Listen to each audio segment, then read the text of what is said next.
Section 18, and the Governor's March 15th, 2020 order imposing strict limitation on the number of people that may gather in one place. This meeting of the Southborough Advisory Committee will be conducted via remote participation to the greatest extent possible. Specific information and the general guidelines for remote participation by members of the public and or parties with a right and a requirement to attend this meeting can be found on the Town of Southborough's website at www.southboroughtown.com. For this meeting, members of the public who wish to watch or participate in the meeting may do so in the following manner by finding the meeting at www.southboroughtown.com/remote meetings. No in-person attendance of members of the public will be permitted, but every effort will be made to ensure that the public can adequately access the proceedings in real time via technological means. In the event that we are unable to do so, despite best efforts, we will post on Southborough's website an audio or video recording, transcript, or other comprehensive record of proceedings as soon as possible after the meeting. All right. Hi, everybody. So there's Judy. Good. So everybody's here but Andrew, and he'll be here at 7:30. Hey, Judy. So you're muted in case you want to unmute. So we're going to start off with the actual department budgets that we're reviewing tonight, and we're going to do something a little bit unusual because the four that we're looking at tonight are interrelated. And they don't have, I don't think there's a lot of issues with their budgets, except they do have one, I won't call it issue, one thing that they've got to figure out that does affect maybe 3 out of 4 of them. So they're going to talk about that tonight too. So I thought it'd be a good idea just to bring everybody in and talk about the budget simultaneously. So does everybody know Mr. Sabelli, our assessor?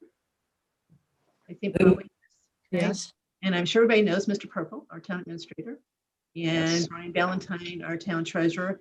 You may not have met Carla yet. So Carla McAuliffe is our new town accountant. She is the replacement for Heidi, who retired June 30th, 20.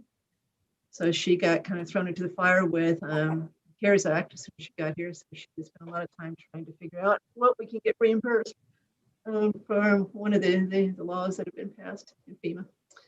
Alrighty. Welcome, Carla. So Carla, there's 7 people on advisory. You got 6 of them here right now, and the 7th will be here at 7:30. So you've got almost the full slate right now. All right, so let's start with just an overview of these 4 budgets. So it's mostly people for the most part. Each of them, Carla actually, so let's start with Carla. Hers is easy. If everybody was like Carla, we would be done. So her budget is proposed to go down about 6% year over year because her budget consists basically of 2 people and a little bit of admin expenses. And you may recall that last year when Heidi retired on June 30th, she still was going to stay for a while after 6:30 to help with the audit and the close out at 6:30. So Heidi had some hours in the 6/30/21 budget that won't repeat. So that's the reason Carla's has gone down because now it's just Carla and her assistant, Heidi. So Carla, if I've said anything wrong, just nope. So far. All right, so that's Carla's budget. Let's see, let's go to Paul's. So Paul's is very straightforward too. It basically does cost of living increases for the people on his staff. So it's Paul. It is a full-time assistant town assessor, and it is a part-time admin that he shares with the Board of Health. He currently pretty much gives to the Board of Health. So that is pretty much his budget. It's up what, high 2s, I think, is the year-over-year proposed increase for his. Brian, about the same thing. He's got himself, he's got Kristen that does the payroll, and he's got David that does, David does a lot of the benefits. Brian, is that true? Kristen does the payroll benefits and David does the collector tax stuff.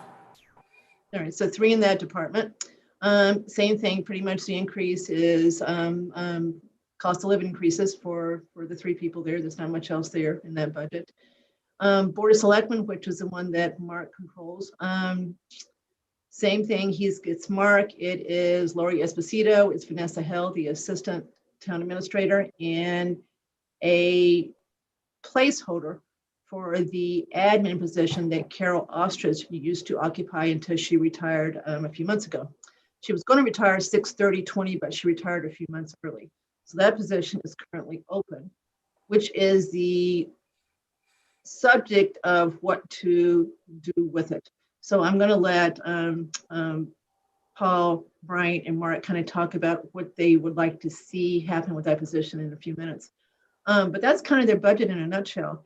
Now, one thing that is being done this year that I don't think's ever been done before, and Jason, correct me if I'm wrong, we spent a lot of time talking about accrued sick, accrued vacation, et cetera. And we also talked about the impact of those that are allowed to buy a week of vacation, and that it's not budgeted generally. So in the budget for the BOS for fiscal year 22, someone say something? Right, so fiscal year 22, there is a line item that's been added to allow Mr. Purple to buy 1 week of vacation. So it's actually been budgeted for, I think, the first time in fiscal year 22. And I'll pause to see if people agree with me or not as far as that statement goes. It is. But I don't think it's consistent yet across the board in terms of the others that have it in their contracts. I believe police has it, fire doesn't, although he's entitled to it. Do I have that right, Mark? I believe that's correct, Jason. So that is a first time increase. Other than that, the salaries that are part of the BOS department are all, again, cost of living, 2.5% increases. So there's nothing else there. The one thing, Mark, was Katie Berry not in the budget last year? No, she was in the budget for the stipend for taking minutes, but it was under contracted services. And because she is, an employee, we have to do that out of payroll. So, so Brian asked that this year we move it up under personnel. All right, so that just changed line items. It's just a shifting of where it was, correct? And then the other thing that BOS has done, and Mark, correct me if I'm wrong, is I think they've taken some minor amounts and moved them out of the BOS budget into another budget. I think copier printing possibly, and I forget the second one.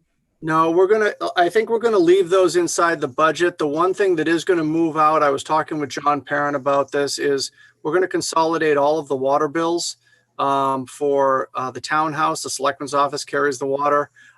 For public safety, fire has the water.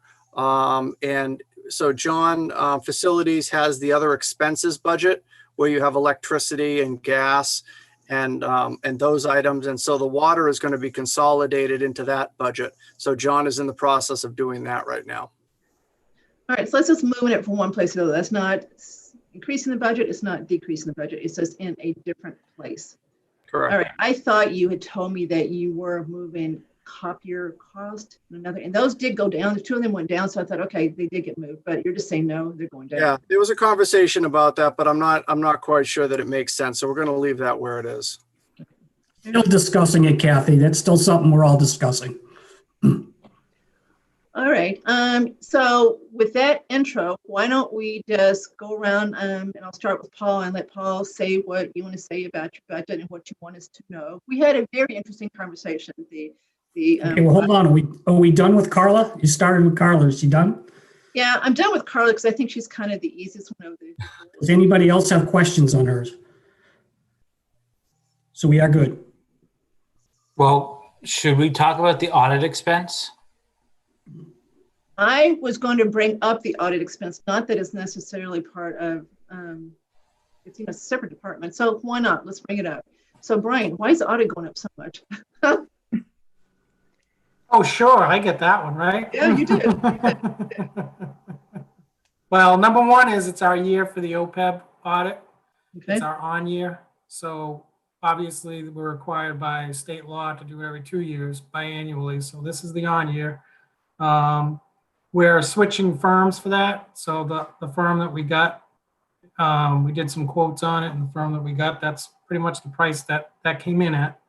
So that's pretty transparent. The other audit, as some of you may know or may not know, we've had the same auditor, at least since I've been here. I don't know if, well, actually, it looks like, well, maybe Paul. Paul has a little more seniority than me, but I'm not He's sure. always been here.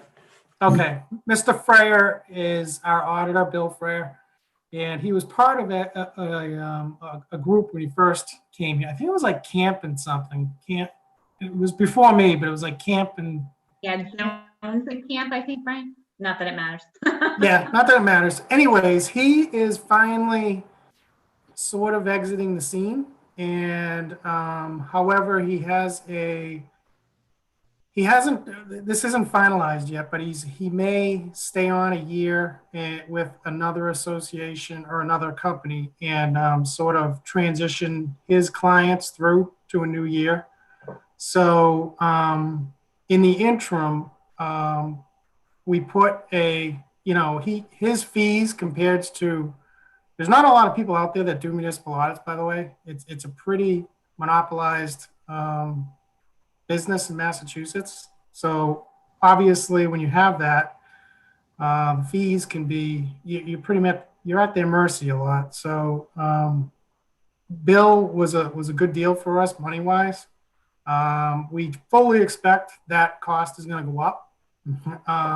We don't have exact numbers yet, and Carla can jump in and correct me if I'm wrong.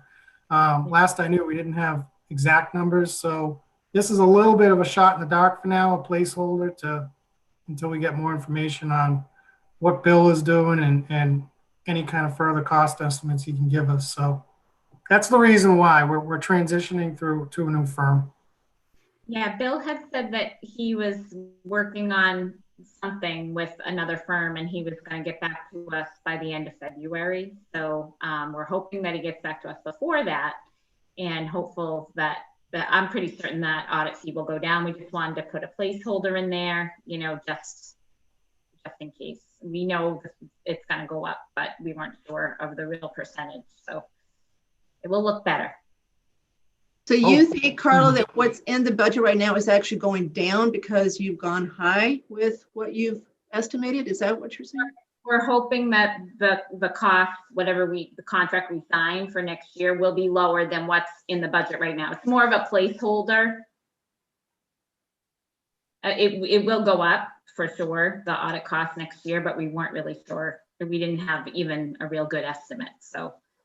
Okay, so for the audit year, 6/30/21, which is what we're talking about, Right. we think Bill is going to have retired and he is going to possibly sell his business to another firm. Is that what we're talking about here? He may Yes. stay on a year. Something like that. Transition, maybe, that's what he's hoping. So we'll see, So I guess my reason for the question, Kathy, was, well, obviously there's an increase and part of it relates to the OPED piece that Brian mentioned. My personal view, especially given I know a little bit about this world, is I'm not getting the warm and fuzzy sort of that we have the right services. And, whether he's retiring this year, next year, et cetera, this is one of the most important line items in the budget, in my opinion, in terms of providing comfort that, things are being done the right way. So I know we don't have any say in terms of who and how goes out to bid on this, but I would like to see a robust process around this, and just whatever the number is, it is, but I'm looking for the best service, because honestly, a good auditor more than provides enough value to justify their fees if they're doing their job appropriately, to make sure all the right checks and balances are in place. So I don't know who we request that of, but that's just my own personal opinion, that I would like to use, obviously, this opportunity to, take a broader look, and we can weigh in on the cost in the back end, but I'd rather see a process run the course in terms of Mark, Brian, Carla, and whoever else needs to be involved, go out and do this the right way. So for those in this world or close to this world, you may have heard me in the past say, I've been really surprised that one person can do an audit. I've never seen one person do an audit. But Jason and I come from big firms where it takes a village to do an audit. You have a lot of people involved in every audit. I'm a whole team, big team with different levels. So I was always concerned about one person that appeared to literally do the audit from A to Z. I don't see how you do that. So I hope we do end up with a firm when this transition takes place and not just a person. I just think that's very dangerous. And again, I don't know how you do it with all the stuff that goes into an audit. And the cost that we've paid in the past has been really, really low. So my guess is once this all settles down, and you just talk about the financial statement audit, it is going to be more than what we have paid in the past. I don't see how it could be what we paid in the past. So we definitely had the cost under control, but I just don't understand how one person does a complete audit from A to Z. Well, he's a one-person firm. He owns the firm, but it's not one person. He's got multiple people that come out. So Well, I just don't I like. was told that he was one person. So I kept asking this, and I'm not sure what made me think this, but I looked at something that made me think it was him. I mean, he signs the letter as him. It doesn't say so-and-so PC or so-and-so LLP. So my impression was it was just him. So I'm glad to hear it's not just him, that he's got someone, doing the okay. No, he does Northborough, the town of Northborough, and he does I think I can't remember, Clinton, a few other towns in some districts too. So, and he's been very reliable and done a good job. So, but again, we're going into a new era, so we understand that. Okay, so let's go back. Go ahead. Kathy, just what is the GASB part of the audit? That's your Government Auditing Standards Board. So that's like your FASB, Government Auditing Standards. So that's who sets the rules for how you issue financial statements for government entities. So the audit's broken out into two line items. One, I think, is the audit cost for the auditor, and then this GASB required professional tech line item. Yep, that's the old PEB. Yeah, that's every other year, Andrew. Okay, but it had been in the past 7,000, 3,600, 7,000, and now it's 10,500. So I just wasn't sure what the jump was for. Yep, another new firm. It still sounds, I think Jason agreed. We're just used to, probably Mr. Mooney too. How complicated that area is, Andrew, that's a bargain. So I'm saying, so that's part of the audit, or I wasn't sure if it was like a fee or something. It's a separate audit. So this firm is literally auditing the retirement plans to make, they issue statements, they show where we stand actuarially, what our liabilities are. So it's a whole separate. Got it. So it's two separate audits. That makes sense. Yep. Okay. Post-employment benefits. Yeah. That's their study area. All right, so now let's go back to Paul. So I think we're finished with Carla, unless you guys have any questions. We The only talked about other the one I audit. had for Carla, Kathy, was in-state travel went up quite a bit. Are we anticipating that much increase in travel next year? Well, I guess I don't know if that's the line item, but so there are 2 accounting conferences, and I didn't put the cost to attend them under the seminars. The seminar fee I put in the employee training line, but the in-state travel is there. One's at Amherst and one is at the Cape. So that just covers mileage and stay. That's what that increase is. Heidi used to go to one, but stay at her house at the Cape. So that's the difference. Okay. And there's one that Heidi says you definitely should go to, and one she always said was not quite as important. I think she said you should go to the one in February. Yeah, the one in March school. Yeah. I teach a class out there too, on the MMA board. I'm on the education committee. So yeah, that's like the school one. All right, so we're talking next February. So hopefully you'll be able to travel safely. Yes. Here's hoping. Yep. Okay. All right. So is anyone else wanting to ask Carla a question about her budget? All right, so Paul, now we are ready for you. So why don't you just talk about your budget? Tell us what you want us to know. Okay, well, before I do that, I'm just going to give you kind of a little bit of background. As I finish my 21st year, I just want you guys to know one thing. There is 3 budgets in the 21 years of, since I've started that have less hours and at least 1 cent less benefits than they did back then. And 2 of them are in front of you, myself and Brian. And really, we're going to talk about Brian's budget in a few minutes. That's looking to add some hours, which you've heard before. But I think it's important that we're the revenue source here. We take in approximately 80% of the revenues for the town. And again, while all other departments have added hours, many have added sets of benefits as they add people. We are, again, 2 of the 3 departments, the DPW being the other that has less hours and 1 less set benefits. As far as my budget, nothing really crazy, pretty much status quo. 76.8% of the budget's going to be ours, obviously. Again, as Kathy indicated, 2 full-time people and a 40-hour position that is split between myself and the Board of Health, 16 in my office, 24 hours down there. We'll be talking about something similar with the Board of Selectmen and the Treasurer Collector's Office in a minute. But it's a great idea because we can flex the position between departments. For instance, as you well know, the Board of Health needs a tremendous amount more help now, so we're able to flex the person down. So it's a great thing that we do. As far as my budget, again, there really isn't a whole heck of a lot there. A little extra money in management consulting. That's going to be because of cyclical inspections. We're going to embark on a 4-year project to come out to everybody's houses. We're going to do single-family homes, approximately 2,800 homes, and re-inspect them. And really, the Department of Revenue makes you go out or have a cyclical inspection program for all communities. You're going to go out once every 10 years. We do it by use code or type of property. So we're up with the single-family homes. The thing that's a little iffy here is obviously COVID. I'm hoping to start it next fall. We may delay it to the next spring. We should be doing 700 properties. I only have money in there for 600. Try to keep the budget down. And again, we're just going to have to see with COVID how that runs. Nothing really else. Any questions?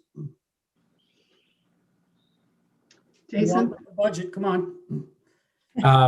So Paul, who does those inspections? So what we do is we hire out a company. We use what's called real estate research consultants. They're also the ones that do our personal property. So we'll hire them out and have them go through it.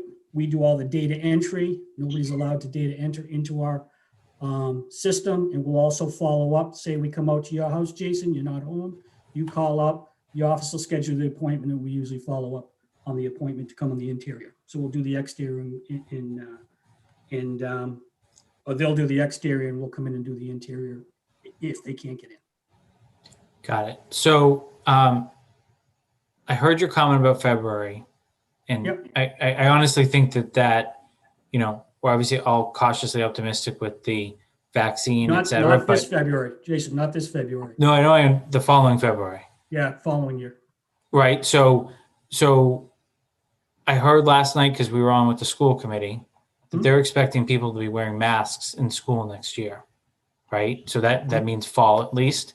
So I guess what I would ask you to think about is, especially given the budget situation we're in, and I understand your preamble of what has happened to your budget and Brian's over time, is if we realistically think we're not going to be able to get into these single family homes until February, either we cut that cost for next year. Not that I want to cut it, because I think it adds probably revenue to us, because you probably find a lot of projects that you didn't know about. But if you realistically think it's going to happen in February, and the assessment date is January 1st of each year, so it's going to be too late for you to kind of add it on to a bill. So we're not going to have the revenue stream for that year. And I know you have a stand you need to think. I would just ask you to think about that. Based on the Jason, conditions. Jason, he can go to June 30th as far as. it's June 30th is really to collect new growth. It's weird, Jason, you you can actually go out and extend it June 30th and act like it was there as if it was there on January 1st. Okay. So we do have time. Two things on that. One, we just don't know what the Department of Revenue is going to do. You know, are they going to really push this stuff? I'm not really sure. Yes, that is an option that we could do. Just realize we're going to have to come back with an article for additional money probably the following year or the year after. I have to get all these done in 4 years before our next certification. But I kind of have a backup plan. If we do not do that, one of the things we got to do, Jason, is I guess the platform that our software, Patriot, is running on, they're no longer going to support it. We have an old version. They've come out with a new version. And it's a version that they use everywhere else but Massachusetts. We kind of have the classic version. That's what Patriot started. So if and I think we have to do that in the next 4 or 5 years. If we can't do the cyclicals, we'll probably swap that out and do that project. And I'm collecting, I'm getting estimate now on that. So we may move that up and push the cyclicals off. So I'm still not sure on that, what we're going to do. Okay. And then I guess a comment in regards to your opening before going into your budget. I think what you and Brian have done should be a model for all if achievable, right? Like some of our departments obviously rely upon people to deliver, like I'll use public safety, right? Is, there are certain standards of, delivering those services versus, you may have a little bit of an unfair advantage in that you're the revenue collectors in town, right? So you can, speak to that. There are other departments that obviously have revenue. But what I would say is I really want to reinforce what you said about what you've done with Board of Health, right? In flexing Barbara in that position, given the need. And I would say, given especially that you work under an elected board, I would hope the other elected boards are paying attention to, one elected board sharing with another elected board, in this case, Board of Health. But it could very well have been, I'm sure we're going to hear about it with Mark, in terms of Board of Selectmen and others. I think that is the only way we as a town moving forward are going to be able to deal with some of our budget crunches. And I think you obviously have peaks in your year. Other departments have peaks in their year. Hopefully they don't all fall in the same month, but the more all of you can be creative and take some of these people's strong skill sets and move them about, I think, it's going to make it a heck of a lot easier to support each of those individual departments' budgets moving forward. I don't like the idea you've lost people, but, also some of the functions have probably been automated over time to some extent as well. So that's a comment. And my final question is, and this is, I don't know if this is for you or Brian, when we as Capital took over, there was an Excel spreadsheet that Brian had. I know you used that spreadsheet to carry your articles, even if they weren't Capital. Do you have an article this year related to assessors? No. Okay. When is that coming up? As far as with cyclical inspections, if we do it, again, I'm just not sure. It'll be within the next year or two, perhaps, if we need money to do the cyclicals. I really don't know. And Jason, it's really going to depend on if we get behind. All I know is I need to do 2,800 properties by our next certification. So right now you're carrying your operating budget and there's not a separate article that we're going to see on a warrant. No. So what I tried to do is split it up. I mean, we only did 600. We should be doing 700 each year. And that's what I was saying. If we end up not doing it, doing another project, it'll put us a little bit behind. So we may have to supplement over a year, 2 years, however we do it. Okay. I'm good. Thank you. Mm-hmm. So just to be clear, you don't intend to do that through a warrant article. You're just putting in your budget on what you need for this year, then what you need for next year will be next year's budget. I tend not to want to spike the budget. But honestly, Kathy, I don't know. It can go either way. I really don't know. We could put it in and spike the budget or The whole thing in. the thing with the article that's nice is you can kind of stretch it over 2 different fiscal years. So I just don't know until we get through this year and figure out what we can do and what we can't do and see if the Department of Revenue's Bureau of Local Assessment weighs in. We'll figure it out then. my plan right now is just, hopefully we'll be able to get 600 done this upcoming year. All right, let's see, Andrew P. No questions. Mr. Rooney? Hey, Paul, how are you? John? Good to see you. So I appreciate and understand your opening question. I have two questions, Paul, that flow from that. I don't know if you can answer the first one, but John, I would be disappointed if you didn't have a question. no, this is my question, and I think it's certainly it's being asked of you, but I think it probably could be asked to others as well, and that is, in the private sector, we recognize quality along with quantity work, and there's incentives available or incentives that come by as a result of performance. Has that discussion, if you know, ever taken place? Will it take place or will it not take place with the personnel board? It's kind of a big question. It's kind of a big question, Paul. And I just, as far as performance bonuses, not that I'm aware of.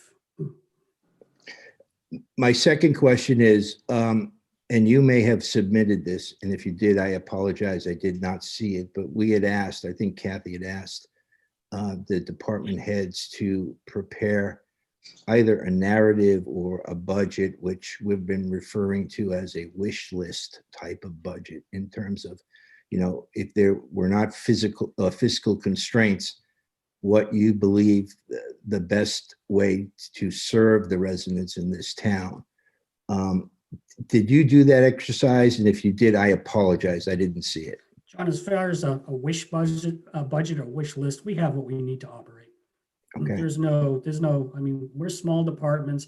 We don't require a lot of capital or equipment. It's come in and grind it out and get it done. Yeah. And there's no wish list. Okay. And so then, and my last question, and I think you've answered it a couple of times, is that the sharing of the administrative assistant has been a successful endeavor in your mind.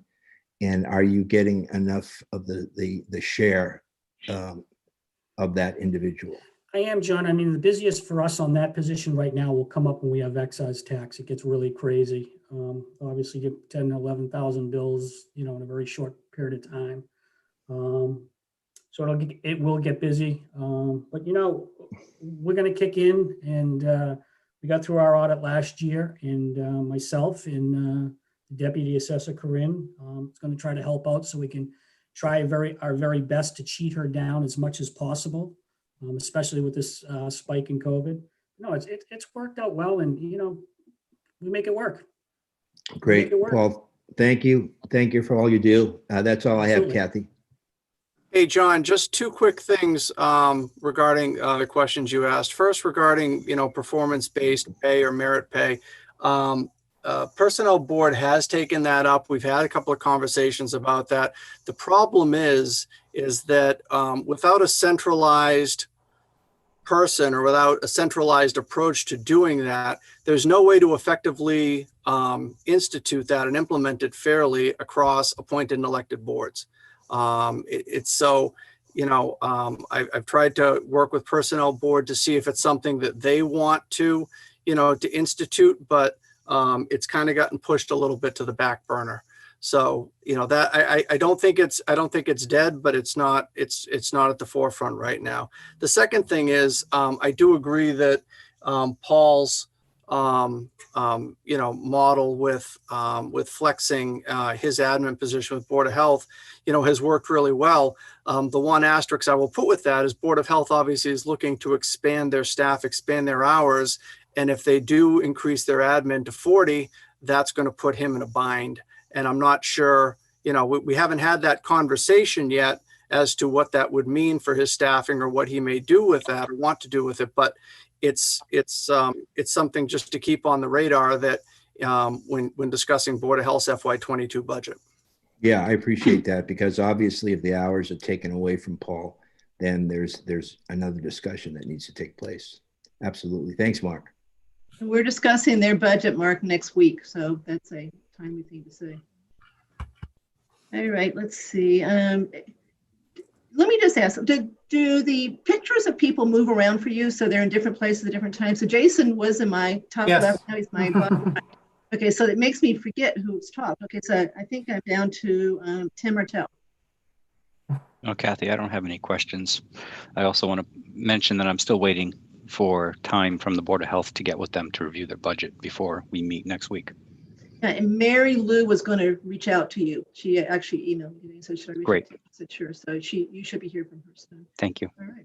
Hey, Judy, do you have any questions? All I have no questions. right, so I've got a couple of things just to follow up on. So, Paul, I didn't realize that the assessor's office sent out excise tax bills. I thought the state did that.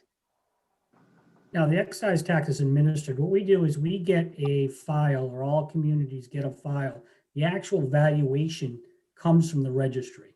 So they send out files throughout the year. I don't know, Brian, what, 7 or 8 major ones. The big one, obviously, is the one we're waiting for, is in end of January. But they come to the town and we process all the excise tax. And then we handle all the abatements. But the valuation is done by the registry. Okay, so can you go back to what you said about the Patriot software? So are you saying that everybody in the state, every assessor's office in the state has to use the same version of it? So everybody's on the older version? So there's an older version right now, and Patriot came out with a new version. They tested it, I don't know, 3-4 years. I think Brookline was their test site. And they've been using it in other, so they sell nationally from what I understand. And what they've, I believe it's that the newer version that it's out there nationally. So what they're doing is trying to get everybody to move over. And I believe it's the platform or whatever it is that they're no longer going to support. We're told 4 or 5 years, everybody's going to need to move over. So we're getting a cost on that. Shouldn't be too bad because it's basically it's the same company. We're not moving to a whole different software. So I don't anticipate it being anything really crazy for a price. All right. Okay, so anybody else with any further questions from Paul? He's going to be involved in a discussion in a minute, but anybody have any other questions on his budget specifically?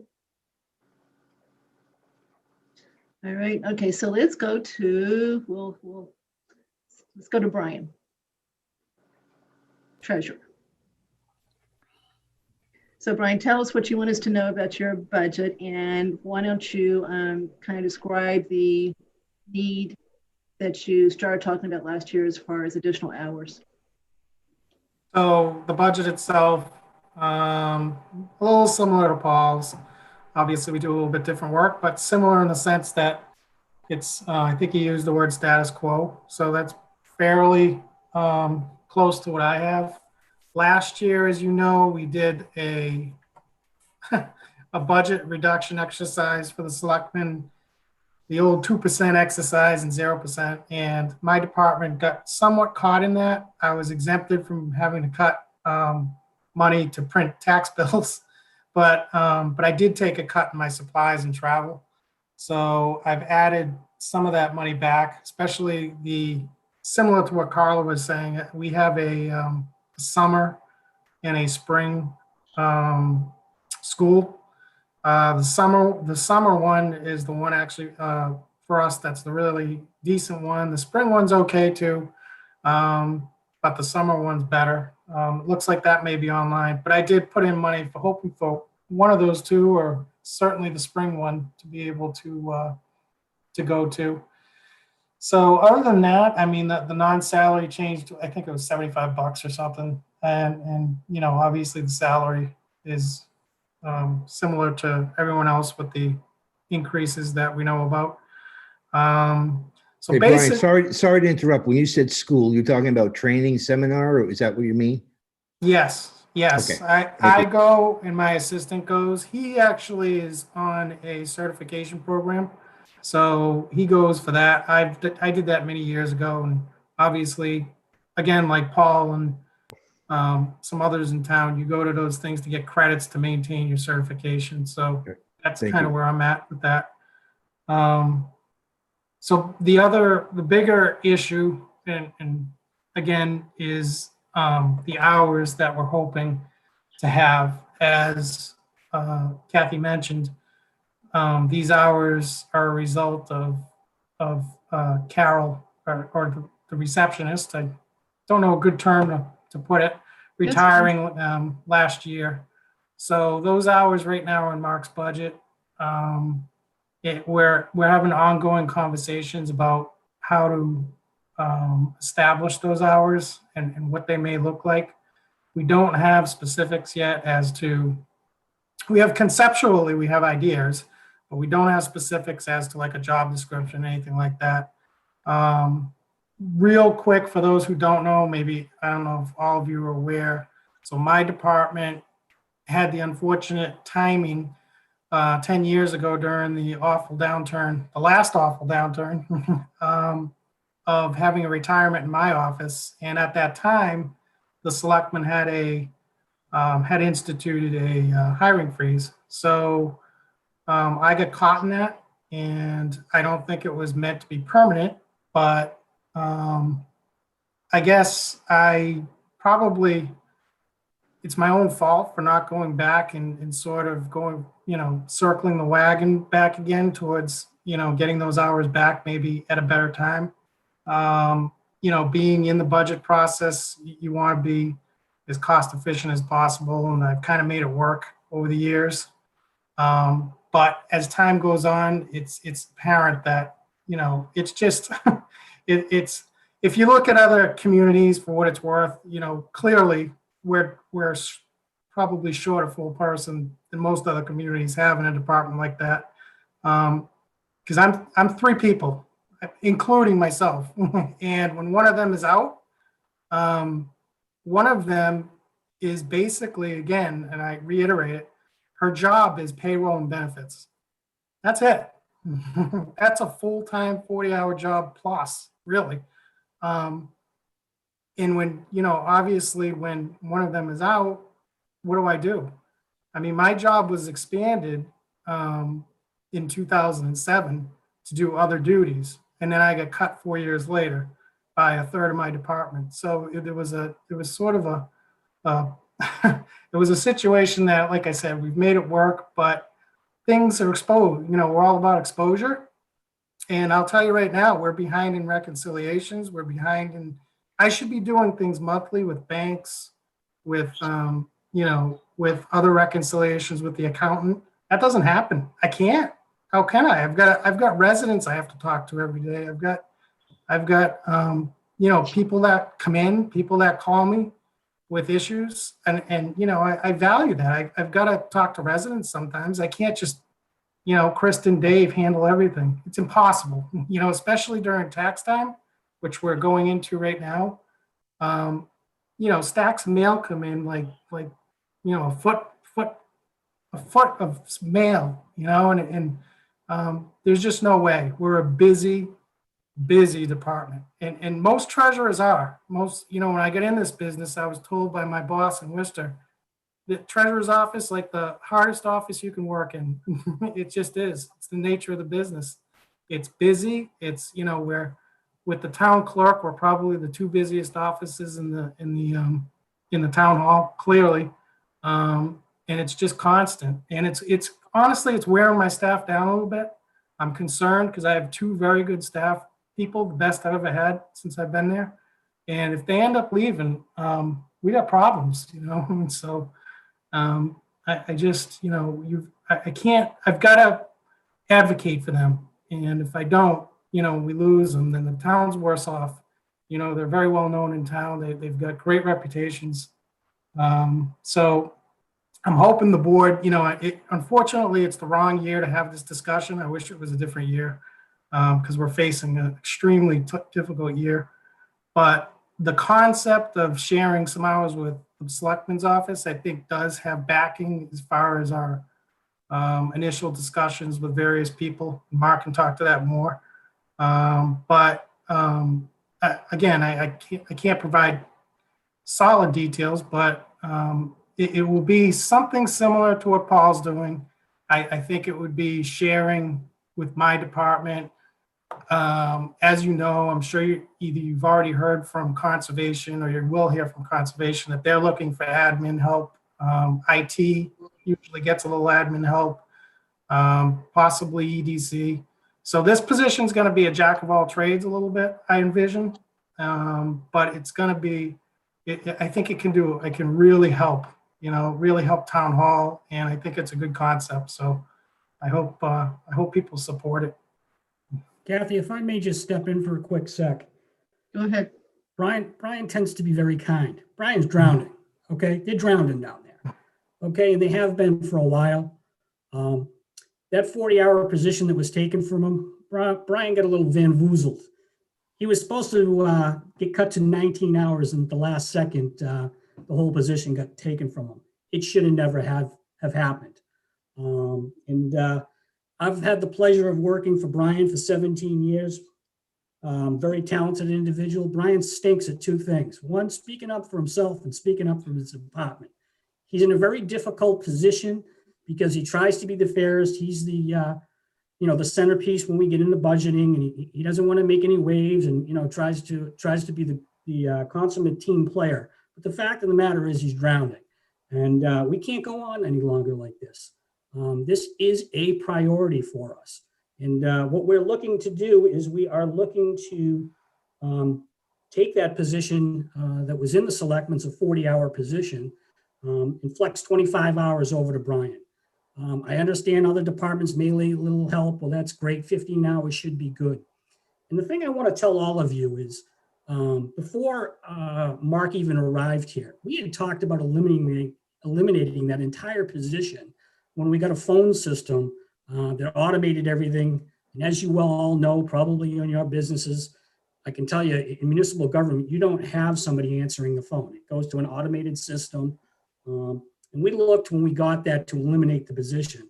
And the position was never eliminated. So, we carried a position we really didn't need. Some people may disagree, but to me, it's a position we should have never kept. Now we have an opportunity with a retirement to address a huge need, and that's Brian. And when I bring in the revenues that we bring in, at the end of the day, it's your revenue source, and we need to be able to.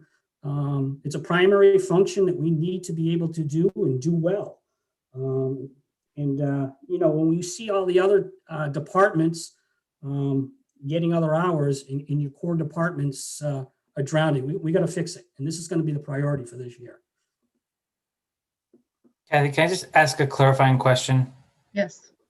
Paul, I appreciate the sales pitch, and Brian, I know what you do on a daily basis because I feel like we talk every day, and it's not lost on me what the contributions you're all making. But unless I missed it here, I think you missed. What are you trying to do? Right? You have a receptionist position that's 34 hours in this year's budget. Yep. It's under the Board of Selectmen budget. Can I just interject? I want Mark to be 25 hours over. 25 hours go to Brian. 15, and I believe it's in at 40 hours for this year, correct? Is that what it is, Mark? It's in Well, 40 right now. let me just make sure we got the facts here. I had a lot of trouble figuring out the proposed salary increase for the BOS, because if you go back and look, the underlying raises are 2.5%.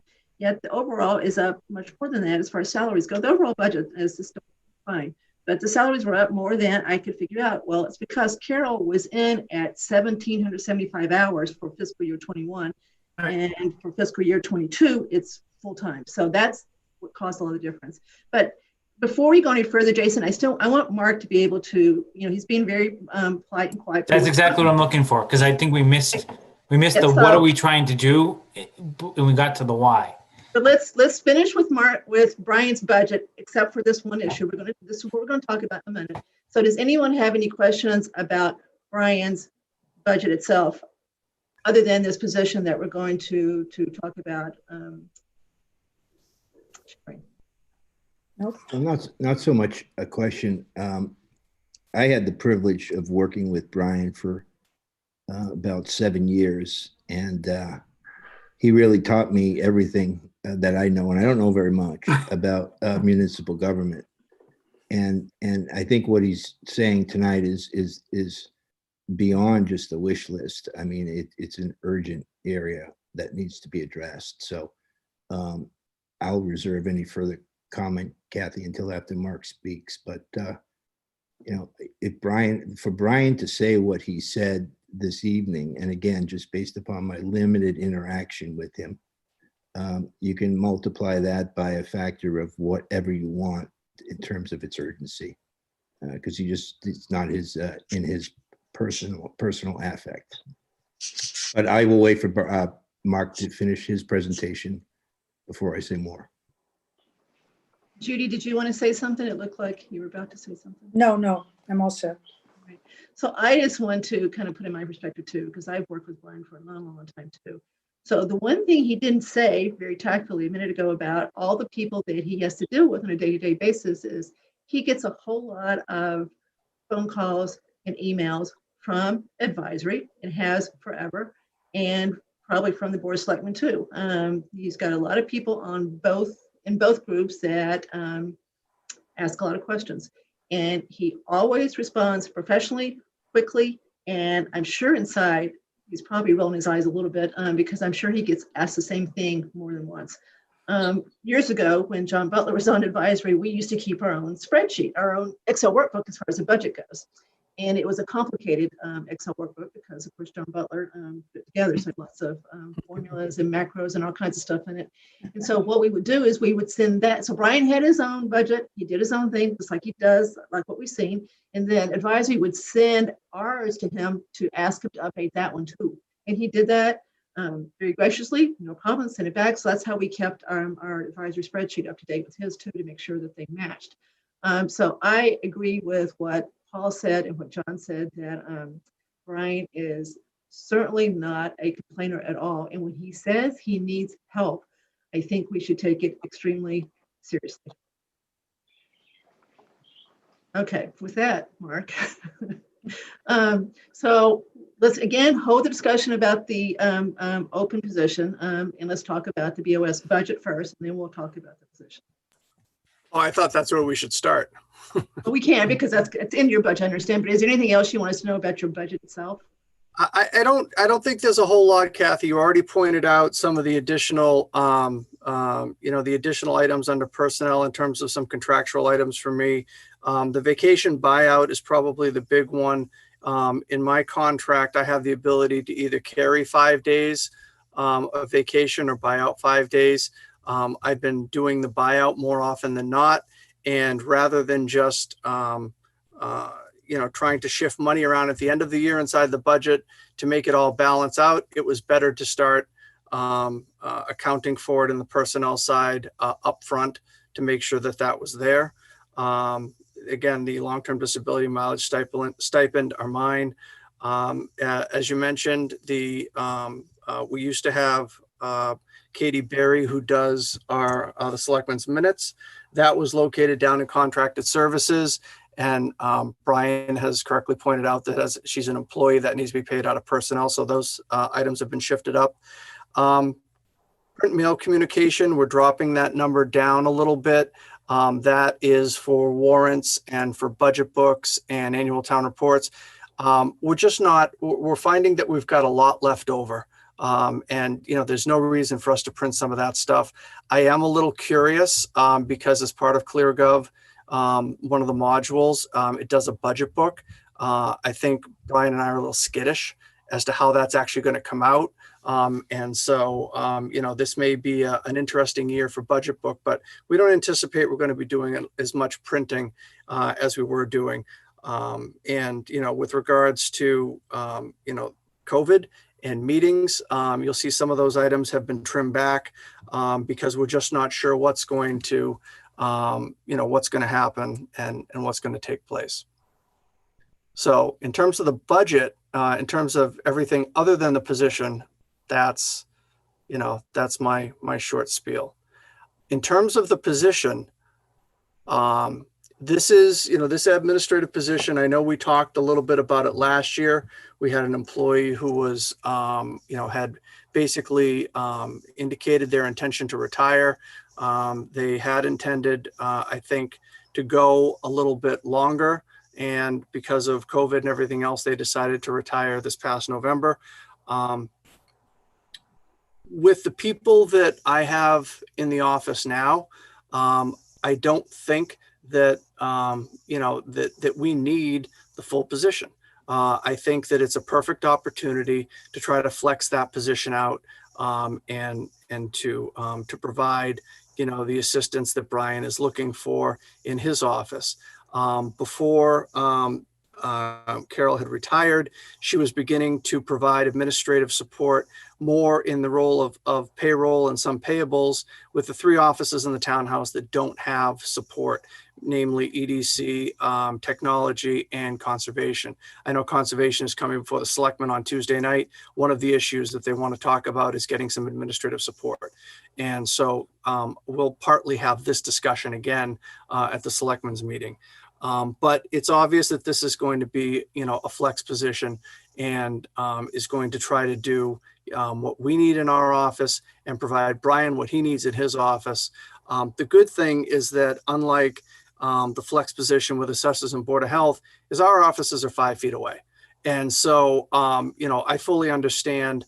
I know that, before Carol retired, she was helping, with mail, she was helping with some of those items and everything. Obviously, that was a pittance compared to what, Brian is looking for. I'm still not sure where this position would sit. I've had conversations with Brian about whether we locate the position on his side of the world, which again, 5 feet away, might have better sight lines when people come in to the townhouse. I think the goal is to try to take away some of that, some of the inputting, the mail, the counter service and everything. So as he said, Kristen can, the payroll and benefits person can do their job so that the assistant treasurer can do their job. So Brian doesn't have to come out and work the counter, for some of those things. I will agree, I'm starting, my 9th year here. This is the best team Brian's had. And they're very diligent. They're good at what they do. They're known somewhat, some more than others in the community, but also to the employees. And, it would be a real step backwards if we weren't able to keep that team together. Because I know Brian is pleased with, with what he's got now. So let's welcome Andrew D. Hey, Andrew. So we're in the middle. So Andrew, on the screen, we've got Carla McCullough, our new town accountant.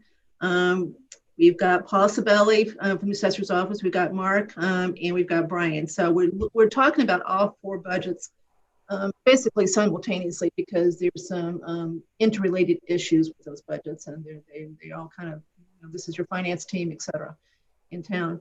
So Mark, it sounds like you're in agreement that this flex position should give some hours to Brian. So is the issue at this point, how many hours? No, I like I said, I don't see this as being a set number of hours for, for Brian, a set number of hours for selectmen, a set number of hours for, there's going to be duties and responsibilities for the position. And obviously there's going to be times, when taxes are due, that Brian may end up with the majority of the hours, so I don't think it should be limiting in any direction. Again, this is still something that, we're putting together. I hope to have something in front of the selectmen, at one of their upcoming meetings, and then to personnel board with any changes in job description. So I'd like this position filled, this fiscal year, so that we're talking about a position that is existing in 21 that, looking for 22 funding. It's not really advisory's bailiwick to go much further with this. The budget is certainly in it. And I am concerned when I hear Brian say he can't even get to his reconciliations. We want to make sure that everything is done that should be done to protect the financial integrity of our system here. So that does worry us. Okay, so why don't you just, why don't you guys keep us posted as to what you decide to do? It sounds like, maybe you just leave it in the BOS budget and know that it's a flex position, or maybe you decide to move some of it to Brian's. I'm not sure how you want to do that. Again, it's the same number. It's just either split or it stays where it is. But I did want to make sure everybody understands that we are adding hours from fiscal year 21. Because Carol was budgeted at 1775, and this is going to be a full, 2,080 a year job. But I think Kathy, at the end of the day, if you're increasing from 34 to 40 on a weekly basis, and it's a much bigger bang for the buck than adding 20 hours, 20 some odd hours of brand new people for the treasurer's office. So if we have capacity, it's better to take it from an existing, which isn't gonna create more, more hours. We're just, we can become more efficient in what we do and put some of those hours where they're needed.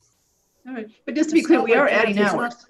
Kathy, it's not like we are moving hours, but I mean, keep in mind, he's trying to get hours back that he lost. I got it. I'm just trying to make a point when someone looks at the budget. Yeah, I mean, and if I say, well, there's only COLA increases, they're going, well, why did it go up 7% then? It's because of these hours being added. So that's one of the, it's several things. It's Mark's week of pay, week of vacation being bought, but it's also Carol's position going, I mean, that added $10,000 to the budget fiscal year 21 to fiscal year 22. So that's a big chunk of this. So I just want to make sure everybody understands that. John, go ahead. Yeah, Brian, if you got, say, 30 of that 40-hour person, 30 hours a week, is that something that might bring down the indigestion a bit in terms of your operations? No, I mean, I understand that, you've lost a full-time person, but if you were to get 30 of those 40 hours, is that something that you can then operate in a world that you were before almost? Yeah, I think, we've had some small, where we've made some gains and efficiencies in some of our processes over the years. So that's good. So like 30 hours would probably be, obviously, I'll say that's great. That's wonderful. That'd be awesome. But yeah, we've made some efficiencies. Of course, the state, you always got to weigh that because the state always comes out with new things and mandates and this and that. And so, sometimes you gain efficiencies, but you get piled on with other things. So, but no, to answer your question, that would be spot on, John. And Kathy, is it a question of optics as to whether or not it goes under Brian's budget as opposed to the selectmen, or what you were mentioning, we're not sure where to put it yet or where it should go? I'm not sure it matters that much where it goes. If it's a flex position, it can stay where it is, unless Mark disagrees that he wants some of it moved over. I'm not sure why it matters that much where you put the actual cost. I'm not sure it matters either. I mean, the money's there right now. So if this moves forward, and we get this position approved and taken care of in the next 4 to 6 weeks, we're going to be paying that out of the existing funds in the selectmen's budget. So I don't know that it makes a big difference as to where it is. If you start moving it around, but if you move it around, then the comparables from the previous years are hard to work with. So that's why I gotta be careful moving things and thinking that you can go back and look at previous years, because you'll have to remember what we did if you do that. Kathy, one of the things that the reason we're thinking for the hours is to move them is just for a simple reason, really. It all started with advisory. They wanted to be transparent and show the actual cost of the department. If we're using 25, 30 hours and Brian's, obviously it's gonna differ, but on average, I think you're going to find it to be 25, 30 hours. You should put the cost in there so people can see the true cost of it. And that's what we've always tried to capture as a finance team. And it really started with you guys, believe it or not. John Butler and Al Hamilton is, hey, let's show the true cost of the department. So that's really kind of the why we were trying to, move hours over, is just really to, again, let's capture the true cost in the departments as best we can. Kathy, I hear you, but if it's a flex position and it's not fixed, I'm not sure you're going to do that. Plus, there's a lot of things we could do to try to get the cost capture in the department besides this one thing. There's many things that are in places that if you really were trying to do that, they would be moved. So this is a pretty small one compared to some of the other ones. So we're a long way from having costs truly captured in a department. Kathy, I'm sorry, question. Mark, I didn't quite follow your statement that the money is already there. The position can be filled. Is that something that can be acted on immediately, or are Yes. we looking? Yeah, well, okay. Yeah, because because we had the retirement, John, the money was budgeted for the full year. So the money exists to hire into the position now. And then who is, and the selectmen make that decision? And is that on their next agenda or not? Probably be first agenda in February. Okay. And so, I mean, theoretically, or, you know, to the extent that they go along with it, then you'd advertise, best case scenario, you get someone on before spring or in the, maybe for the second quarter tax return time? Yes. Is that kind of like the timeline we're looking for?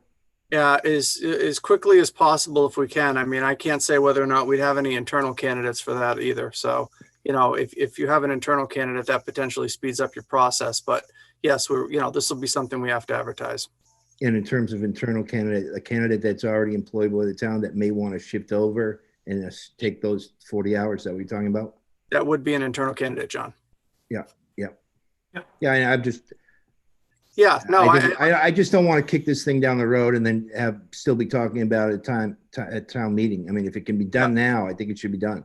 No, and that's why I said that, that this is something that I'm hoping that we're looking at as an existing, you're not looking to fund a new position for 22 or anything. You're looking simply to fund an existing position that's already in the budget. It's just the way the position is going to be structured is different from what it is now. Okay. Sorry for so many questions, Kathy. It's okay. So we're here for.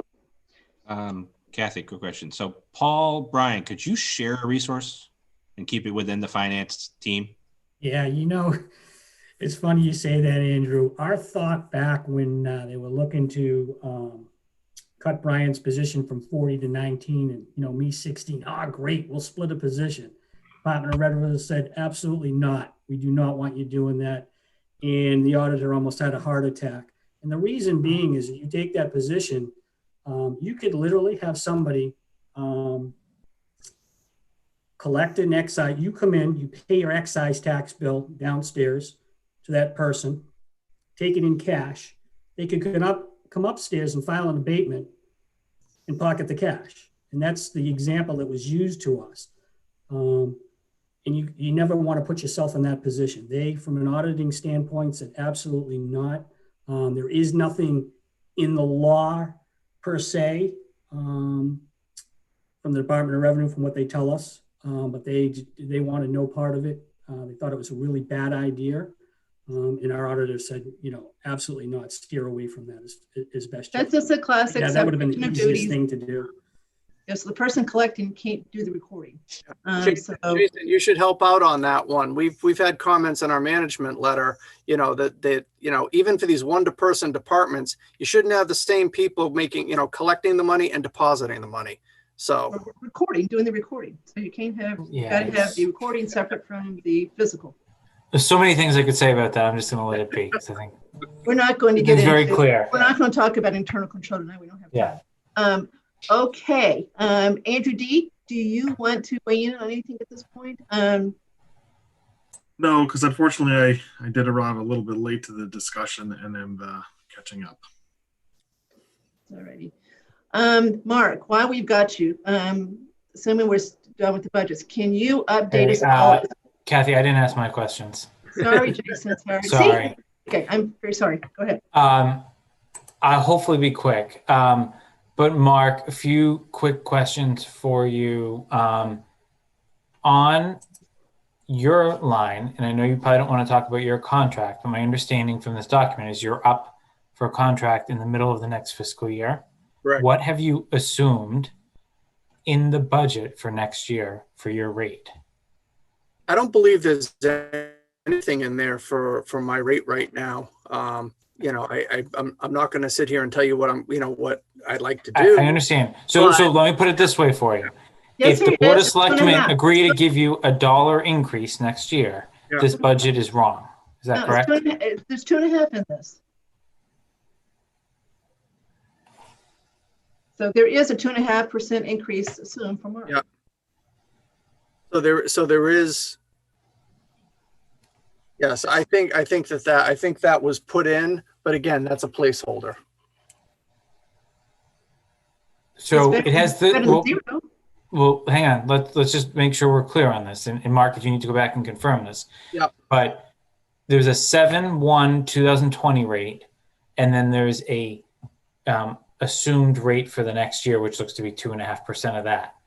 Your pay, though, increases in October. Correct. So whatever your rate was on 7/1/20 is not what your rate was on 10/18/20. Is that correct? Correct. All right. So did you get a 2.5% increase for this year? I believe it was 3. All right. So I think this is wrong. Either way. So I think you know what we need to do on that one. We'll have to go back and take a look at it because usually that's taken into account the existing rate for the first, 4 months of the year, and then obviously the rate changes in October. Yeah. Okay, so just to be clear, I want to make sure I'm following Jason, because I said 2.5, and I didn't pay any attention to 7/1 versus 10. Okay, so what we see on the salary spreadsheet is a 2.5% increase from 7/1/20 to 7/1/21, correct? Because we're doing 21/22. That's what we're seeing here. Jason's saying, well, wait a minute. 7/1/20 is not what he's making today. And so we need to get today, increase that 2.5%.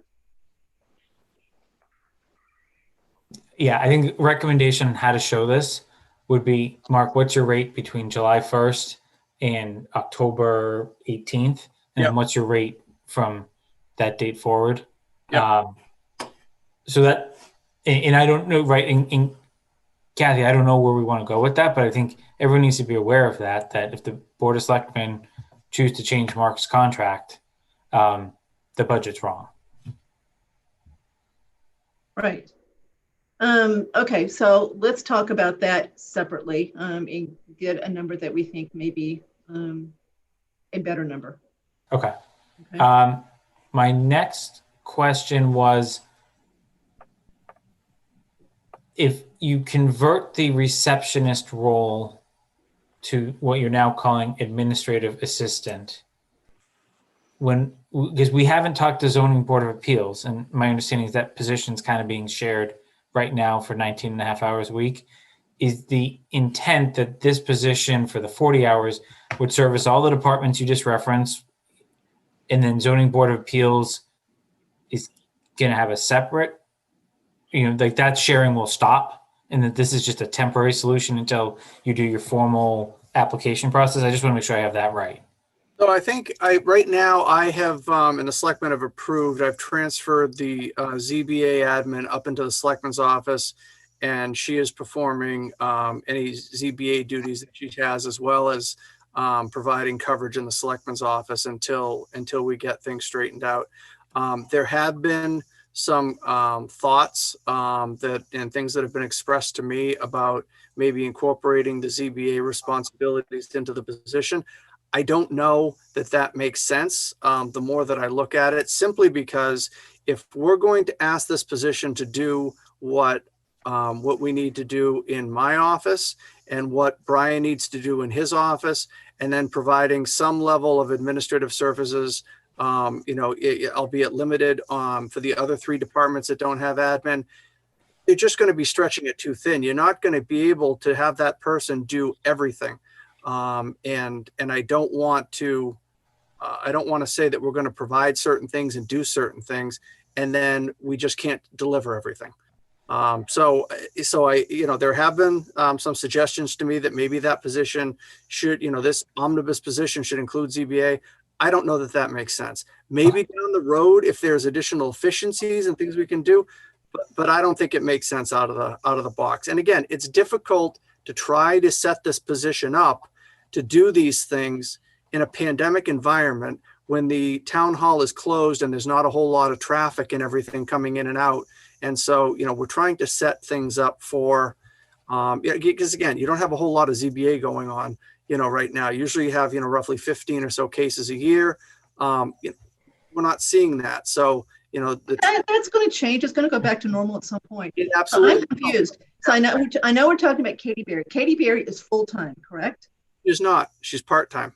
She only works 19 hours a week? Correct. Period? Okay. So when you say you've brought her to Board of Selectmen, you've physically moved her up so that she can pitch in while Carol's position is vacant. That's what you're saying?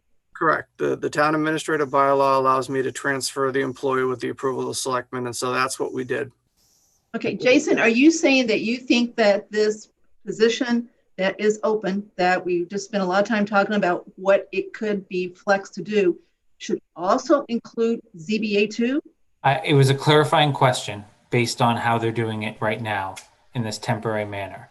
I'm not going to offer an opinion this moment of whether I think that's the right answer. I do agree with Mark's statement, though, that until you have the right person on board and you know what his or her skill set is, and how best he or she is going to be able to support all of these departments that we've heard about, I don't know how you make that decision. So let me just leave. So I guess my clarifying comment to that is, if we were to look at Board of Selectmen budget and Zoning Board of Appeals together right now, in terms of budget, that's plus 6 hours per week over 52 weeks. Plus there's a salary differential in the Board of Selectmen budget because of the grade that the prospective employee would hold because of the what you're calling the job. Is that correct? Correct. Okay. So I guess my parting comment will be, and Mark, I'm okay if you want to come back with a formal answer to this after, is in the private sector, right, throwing people at positions and hours is not how things are being done right now. If anything, it's the complete opposite. So what I would like you to think about is whether there is something we can do on a one-time basis, and this is with all due respect to all employees in the town, but it's really to solve exactly the issues that you, Brian, Paul, Carla have outlined. Like, is there anything we can do to what I'll call digitally upskill our workforce? And it doesn't matter whether the employee has 1 year of experience and is just out of college or has been with the town for 40 years. I think we all know technology changes by the day and we all have something to learn. When I heard, and it really brought Brian's comment about the reconciliations really brought this home. Reconciliations are automated in the private world. And I know there's certain things you have to do for DOR and other government agencies that are definitely behind the 8 ball. But I got to believe a lot of the Excel stuff, and I'm saying this just from experience going back and forth with town departments on the committees I've been on for the past couple of years, could benefit from that. And I know this isn't the year to add a one-time cost, but I think that saves you labor and really motivates your workforce to say, this place is actually invested in me longer term. So it's a loaded question. I would just ask you to think about it. If you want to address it now, I'm happy to hear an answer, but I'm not expecting an answer. That I'll just stop right there. I want to come back to some things you said, but Mr. Mooney, you want to? Yeah, I'm a little confused. I mean, I guess I approach this from the position that the hours should go at least 30 out of the 40, if not more, to Brian based upon his plea. And then to the extent there is surplus, then we deal with that surplus. And as opposed to, and I don't know if Jason was suggesting this, and again, I don't think he was, but trying to determine whether or not that person can be spread into or onto additional administrative positions. Because So I I think guess what I'm proposing, John, is that Mark take a holistic view of the town, and I know he doesn't, right? There's a lot of elected boards that control a lot of departments in this town, but see if there's an employee training opportunity, right? That, Brian, I'll pick on your department, right? Is there something that you spend 5 hours a week on that really should probably take you 30 minutes? Like that's real world examples that I see in my day-to-day life that, it's just, there's new technologies out there, and until you have access to them, it's really hard to right? Is there, Carla, is there something you could be, have access to that we can make a one-time investment to that adds hours to your day so that, John, maybe Brian needs 30 hours now. Let's just assume that's the right answer, to support his department. But if each of his employees had better access to technology and training, would that eliminate the need to, maybe add a permanent position down the road? Because we all know how much permanent positions cost, regardless what salary grade they take. Okay, I kind of get what you're talking about, but I will push back on one thing in Brian's defense. Reconciliations are not totally automatic. Yes, they're much easier than they used to be. Sit down with, the back of the bank statement and do it. But there's still input into getting those done and making sure they're done. So I'm not sure we can go much further with this one. Kathy, let me just say one more thing now that John has shut his screen off and I can't talk to him. The one thing I'm still here. I'm still here. John, you're always close by. Yeah. The one thing I just want to point out is that if we're talking about, if everybody tends to agree that Brian needs, 30 hours or so of this and that, there's no sense stripping out the position in the selectman's office. Give Brian a full-time position. The position in the selectman's office can get cut to 19 and a half hours and do what we need in selectman's office and provide the admin and everything in that for, and some of the support for the three other departments upstairs. So, I mean, if we're going to play hours numbers, then, then you might as well just go all the way with it, John. No, I just put the 30 out there, Mark, as just by that number. It's not saying that he needs that. I'm just trying to, it sounds like the balance, if there were a balance, it balances in his favor in terms of the number of hours. Now, maybe that's 28 hours, 25 hours. I'm not saying, but I just used 30 to emphasize that what appears to me to be a dichotomy or difference between the two needs. Right. No, like I said, I understand. And I just want to make sure that, I think it depends. It depends if you want to start high and then back it down. But Southborough doesn't have a good history of doing that. At least since I've been here, it seems things that get added have a hard time disappearing. So, if we do this and do a shared position, we establish some history. And Brian says, you know what, this isn't really working. I need some additional hours.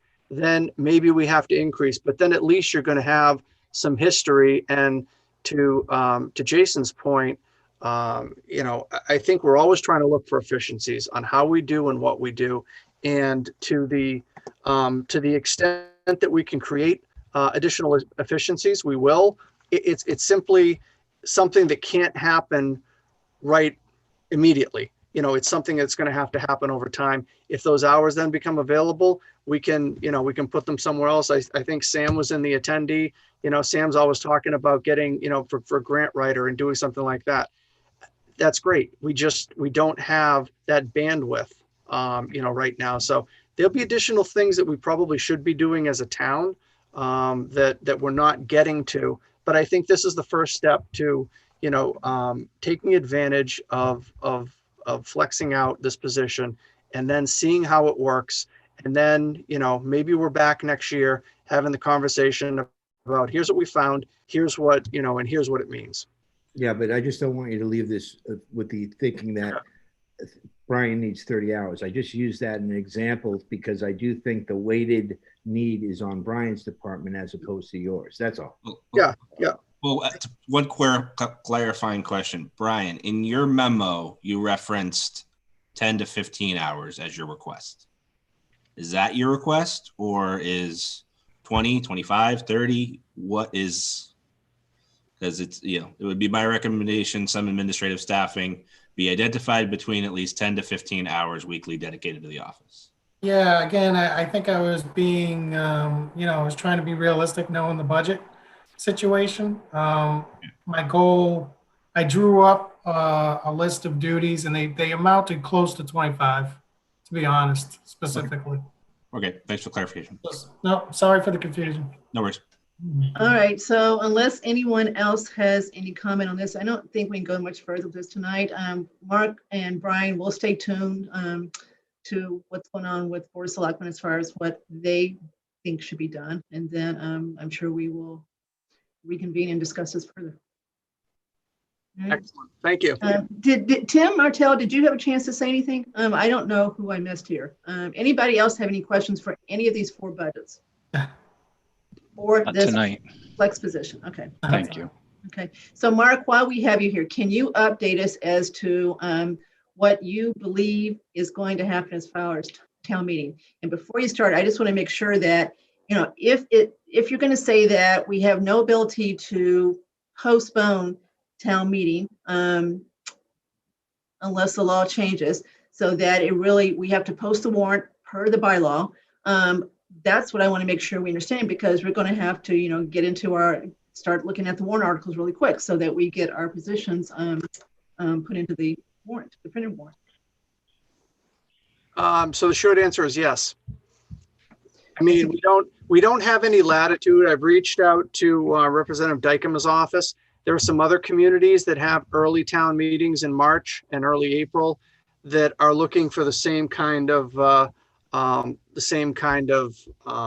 you know, relief, because I don't think anybody thinks that we're going to have a town meeting in March.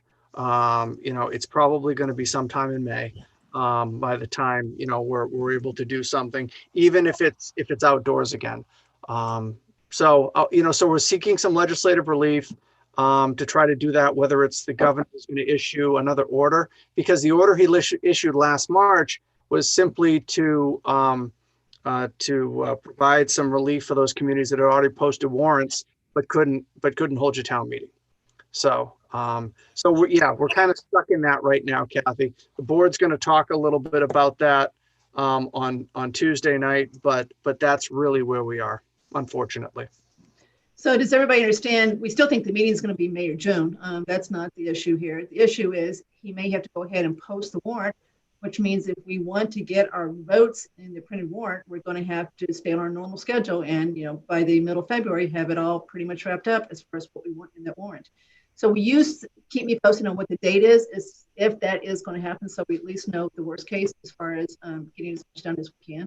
Yeah, worst case, I mean, town meeting is set for March 20th, and we'll probably, as selectmen, to be, you know, signing the final warrant and everything, and that for printing, you know, the first meeting in March. Mark, does the support, not support have to be in the warrant that you vote on then, or could you reprint it with that, or could you add it as an addendum and hand it out? Kathy, you want to answer that?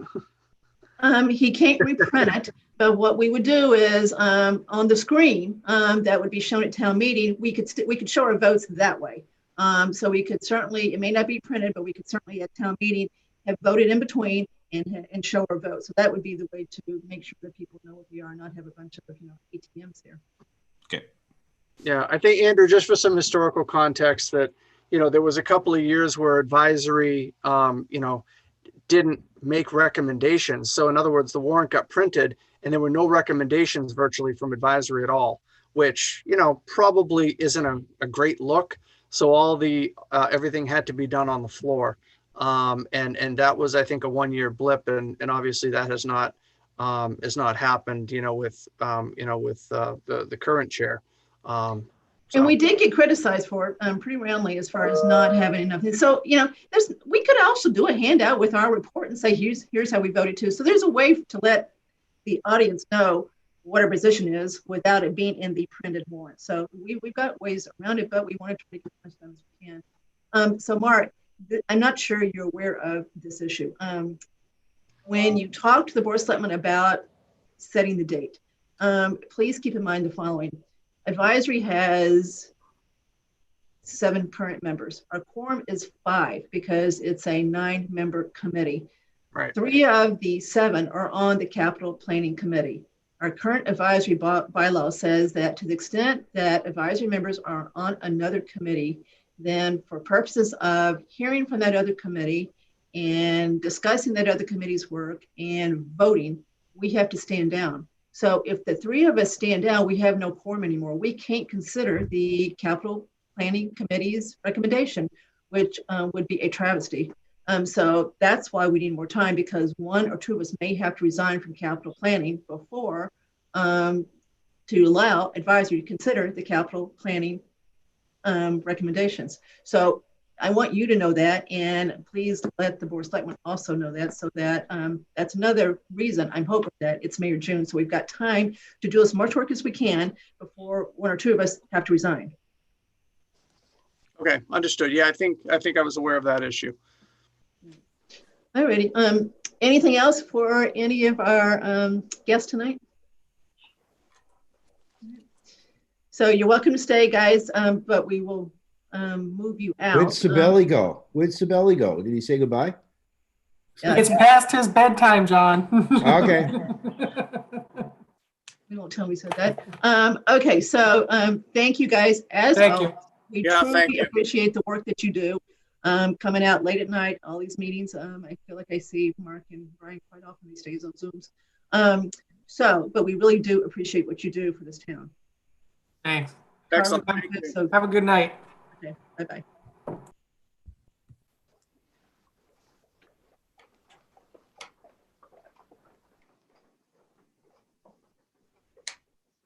Okay, I'm going to do the chair report, then we'll go back. I'm actually going to do some things. We'll do the minutes. We'll do the more fun things first. Okay, chair's report. I've only got one thing. I sent you a copy or forwarded a copy of an email from Mary Lou Woodford this afternoon. So they are now asking us to basically back them up for a second reserve fund transfer for fiscal year 21. This one is to support hiring a full-time nurse once Emily D'Amico resigns the middle of February. I think it's February 11th or so. So it's about $29,000.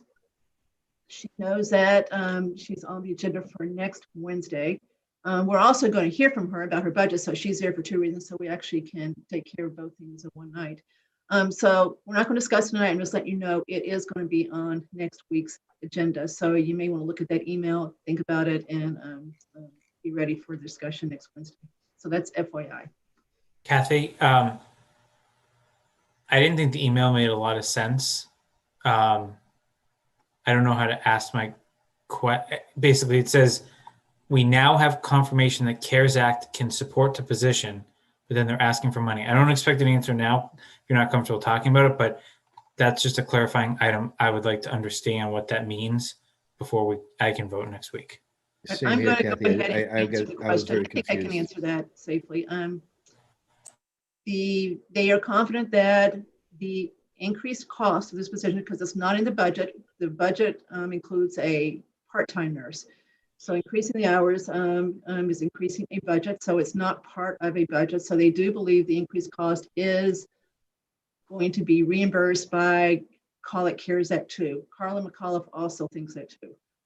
So we're doing the backup. They're just trying to make sure that they've got a backup plan in case they're wrong. So I don't expect for the reserve fund to be used for this. All we're doing is doing what we did for the public health, or for the health director, which is be the backup plan in case something else doesn't come first. So it's the same type of vote that we did for the new director. Thank you. All right. So let's talk about the budget, the overall budget. So I spent a whole lot of time doing different scenarios as far as trying to get the year increase down to something that looks like, that's got a 3. So that was kind of my goal, is to have 3 be the first number. It's kind of hard on a normal year to go below 3 when you've got salary increases that are around 3%. So I tried to get it down to so it had 3, and I did it. And I did it without doing the exercise that the board of selectmen have asked the departments to do, which is cut pro rata across the budgets.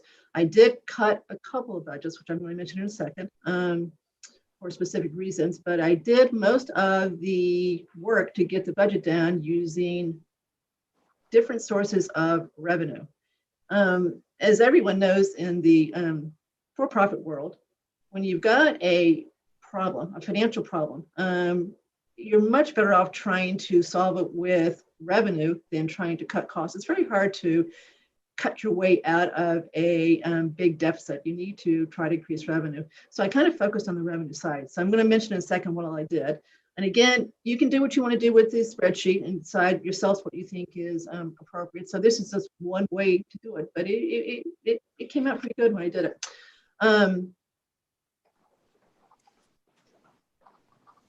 One thing I do want to let everybody know that is going on that I think will help is there's been a lot of discussion in the last couple of weeks about the benefits for the town, the benefit cost.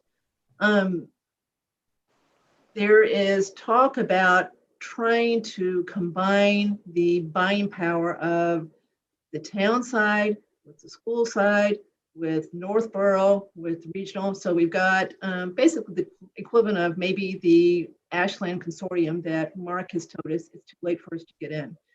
On top of that, one of the two carriers has come in this year with a 0% increase. And so that is going to help a lot. So the thinking is, well, then why aren't we going to require everyone to use that carrier and not give them the two choices that everybody has now? So all this discussion is ongoing right now. So there is, I think, a new set of thinking as far as how to look at the benefits budget, which is a big budget and tends to increase a lot more than 3% year over year, at least in the past 10 years it has. So that's ongoing. So I think that's going to probably result in some savings reports over with. It's already come down some because Brian's got the first quote in, and so he has put that in there. So we're down to like 8.22 right now as far as the projected year-over-year increase with the changes that have been made since we met last. So it's starting to head the right direction. So we got it down 1%. So these are, I just want everybody to know what I did, and then you can come up with things that you have thought about, and we'll try to incorporate all of them. Okay, so the first thing I did was I reduced the overlay for fiscal year 22 by $75,000. And I think it's more likely than not that's going to happen. Paul Sabelli is waiting to see what the rest of January looks like as far as abatement request. Go ahead, John. Can you share this? Share the screen? I can share what I'm looking at, yeah. Yeah, it might be helpful, at least for me. All right. Because you Okay, tend to so have a tendency Jason- every now and you have a tendency every now and then to talk fast, if no one's ever told you that. I have my whole life, John. I got told that when I was in 3rd grade. Okay, so let me see.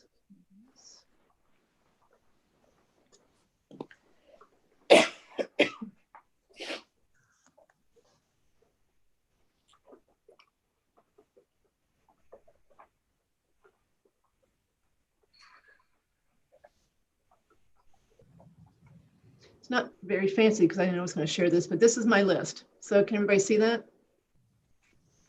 Yep. Can you add numbers as you go through this? Sure. So,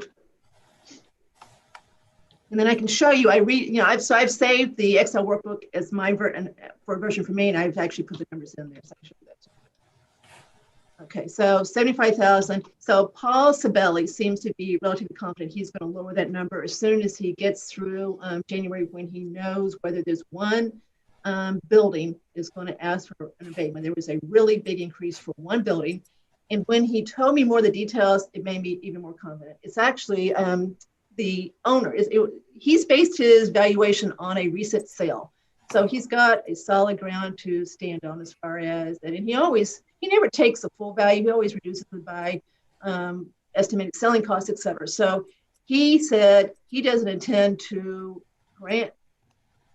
Actually, I don't want to go much further than that one. So he says in this case, this is a case of a pass-through. They're passing this through to tenants. So he's pretty confident that he's going to be able to reduce the overlay back to something closer to what it used to be. It used to be $400,000, and last year he added a bunch to it, and this year he's added a bunch to it, $150,000.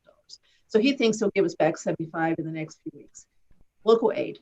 Local aid is the Chapter 70 money we get from the state for schools. It's the library money, et cetera.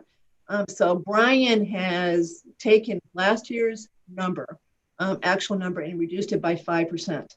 We will know in a couple of weeks what the governor's initial budget is. And it should, so I have added back to fiscal year 21. So I've said no cut. So he's cut at 5%. I put back the 5%. This is a politically charged number. The people, the politicians that get elected don't want to reduce local aid. So we'll see what Baker does. And Baker's budget is always a floor. So a lot of times it actually even goes up afterwards when the Senate and House get involved in June. So I have assumed in mind that we don't have to cut local aid by 5%. That 5% was arbitrary. I think he talked to some of the other treasurers, and there were some people cut it a lot, some people didn't cut it at all. So this was just an arbitrary cut. So I'm hoping we don't have to do that, that it's at least going to be flat and maybe a little bit of an increase. So I kept it flat. All right. The next one is rent from the collected by for use of the school buildings. And there's basically three big sources right now. One is Southborough Extended Day. One is the superintendent's office. And the third is the pre-K rooms that are rented by Northborough at Fenn. I don't know why this got set up the way it did, nor does Brian, nor does Mark. They're actually trying to look back and see why we ended up putting this inside the schools. So the schools basically have a revolving account that they've set up inside their budget that they collect the rent, and then they use the rent to basically pay for things that they haven't budgeted. So for example, a few years ago, that's how they improved the auditorium at Trottier, was using the rent money to do it. So they basically are able to take that money and then decide out of budget what to use for it. So my proposal is to bring it back under the town purview and basically make it a local receipt like all the other local receipts are. And that number, I'm not sure, Jason, exactly what it is, because I'm getting two different numbers. So I'm waiting for Becky Pellegrino to confirm what it is. I think it's over 200. But the number I got from Carla was about 140. That doesn't sound right to me. So I think it's at least 140. I think it's more. And again, this is a source of revenue that we'd be able to keep year after year after year. So what does it mean? So John, instead of asking the schools to cut $1 million, which I don't think is possible, which is what they're being asked right now, I'm saying instead of doing that, let's just pull the revolving account out of the school budget. These are town buildings that are being rented, and put it inside the general fund. All right. So, Kathy, to clarify that point, I'm pulling up the number, but last night in their packet, and the only reason I know this is because I had to go through the packet to pull out the NASDAQ report. I believe they waived the rental fee this year for the extended day. And I could be wrong, but I'm pulling up now. I think it was like 80,000 alone just for that. Yeah. And Jason, I think you're probably right, because right now it's zero that they've collected so far year to date. And Carla wasn't quite sure why. And that makes sense that they certainly could have done that, because probably a lot of people aren't the same. I'm sure extended day is not getting the revenue that it normally does in a normal year. But of course, we're talking about next year. So yes, year to date, the rent looks strange as far as the income goes, but we're talking about 6/30/22. So if we're have a normal school year starting in the fall, full of everything is on site, then hopefully that will be back. There's no reason for the superintendent's office not to be paying their rent. That comes from Northborough too, and then. As far as I know, Northborough is going to continue to rent the rooms that they do at Fenn. So I don't know why it's zero right now. So to be determined. So I put. Kathy, I got about 275K in my sheet for that. Where did you get yours, Andrew? From Carla. Okay. All right. I didn't put that much. This year's income fund balance. So it could be from prior years. Yeah. And anybody wants to comment on these as I go, feel free to. This is just, one person's attempt at solving the budget issue. And I'm not trying to move things to the next year either. I'm trying to, if we cut this, if we go through this exercise where we're asking budgets to be cut, it's going to boomerang again next year like it has this year, which is part of our problem this year is because of what we did last year. So Kathy, I'm trying to find, go ahead. My only thought, Kathy, is that it's obviously a useful exercise, but I think its use is based upon some more accurate or more specific data. So I hate to get expectations up or down until we really have a better, I mean, because Amber, you said yours was 275.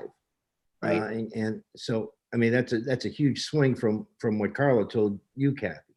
Well, I didn't know that you were going to ask me to put it on the screen and give you numbers. Oh, I'm sorry. Yeah. Okay, so I wasn't prepared, so I've got my spreadsheet, I've taken Brian's spreadsheet, and I put these numbers in it. So I'm just saying, so I'm just going to list the things I did and just say, this is what I looked at. Yeah. So you guys can then say, well, what about this and this and that? So maybe you've got things we can add to this. You can maybe say, this is crazy. You shouldn't do this. So I really wasn't prepared to necessarily pin this down tonight, but I'm happy to keep going, or I can stop and just say, describe them. So what do you want me to do? No, I think it's a useful exercise, but in terms of bottom line, I don't think we're anywhere near that, right? No. But John, I think the first cut of the budget was ultra conservative in a lot of areas in revenue. So I think Kathy's just trying to get it more. Okay. I'd say keep going. Okay. I also, is there a reason maybe pilot isn't on there? Is that a dead issue? No. It's Okay. in my numbers. I just didn't want to necessarily talk about pilot at our meeting. Okay.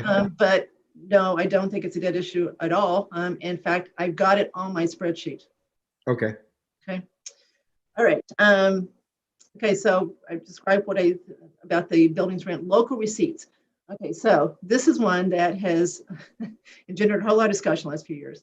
So long story short, the local receipt number that we see on Brian's Excel workbook is always I wouldn't even call it conservative. It's just a low ball number, but it's done on purpose because it's what, in large part, that creates our free cash that we carry over and start the next year with. So, for example, fiscal year 20 that we just ended, our local receipts were $4.6 million roughly, and we budgeted $3.6 million. So $1 million of the free cash that was certified for fiscal year 20 came from that. So it's $1.4 million. $1 million of that came from local receipts. Okay, and it does every year. That's where most of the free cash comes from, is the fact that we intentionally underestimate local receipts, right? And I've already looked at some of the numbers and tried to figure out, what COVID did to them. The excise taxes were still up 630.20 from 630.19, even though we had, the bad quarter of COVID in there. So anyway, that's something we've always done. It is encouraged by the Department of Revenue. I agree with Brian and Mark. If Brian and Mark were on here, that's what they'd say. This is what we need to do.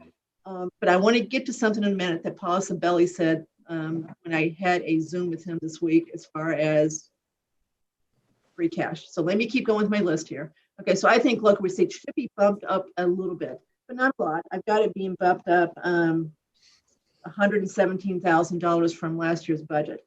And last year's budget was down from the previous year. So I basically said go back to at least fiscal year 20. So I've got it at 3.8 instead of 3.683.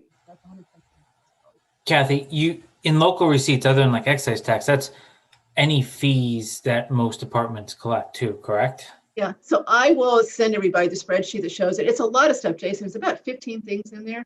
The biggest one by far is excise taxes. That's half of it. Transfer station fees are in there. And believe it or not, we get a whole lot of income from late payments of real estate taxes. That's in there. So there's just a lot of stuff in there. The hotel excise tax is in there. So there's a lot of little things in there that make it up. The interest income we get on our excess cash is in there. Sorry, I guess I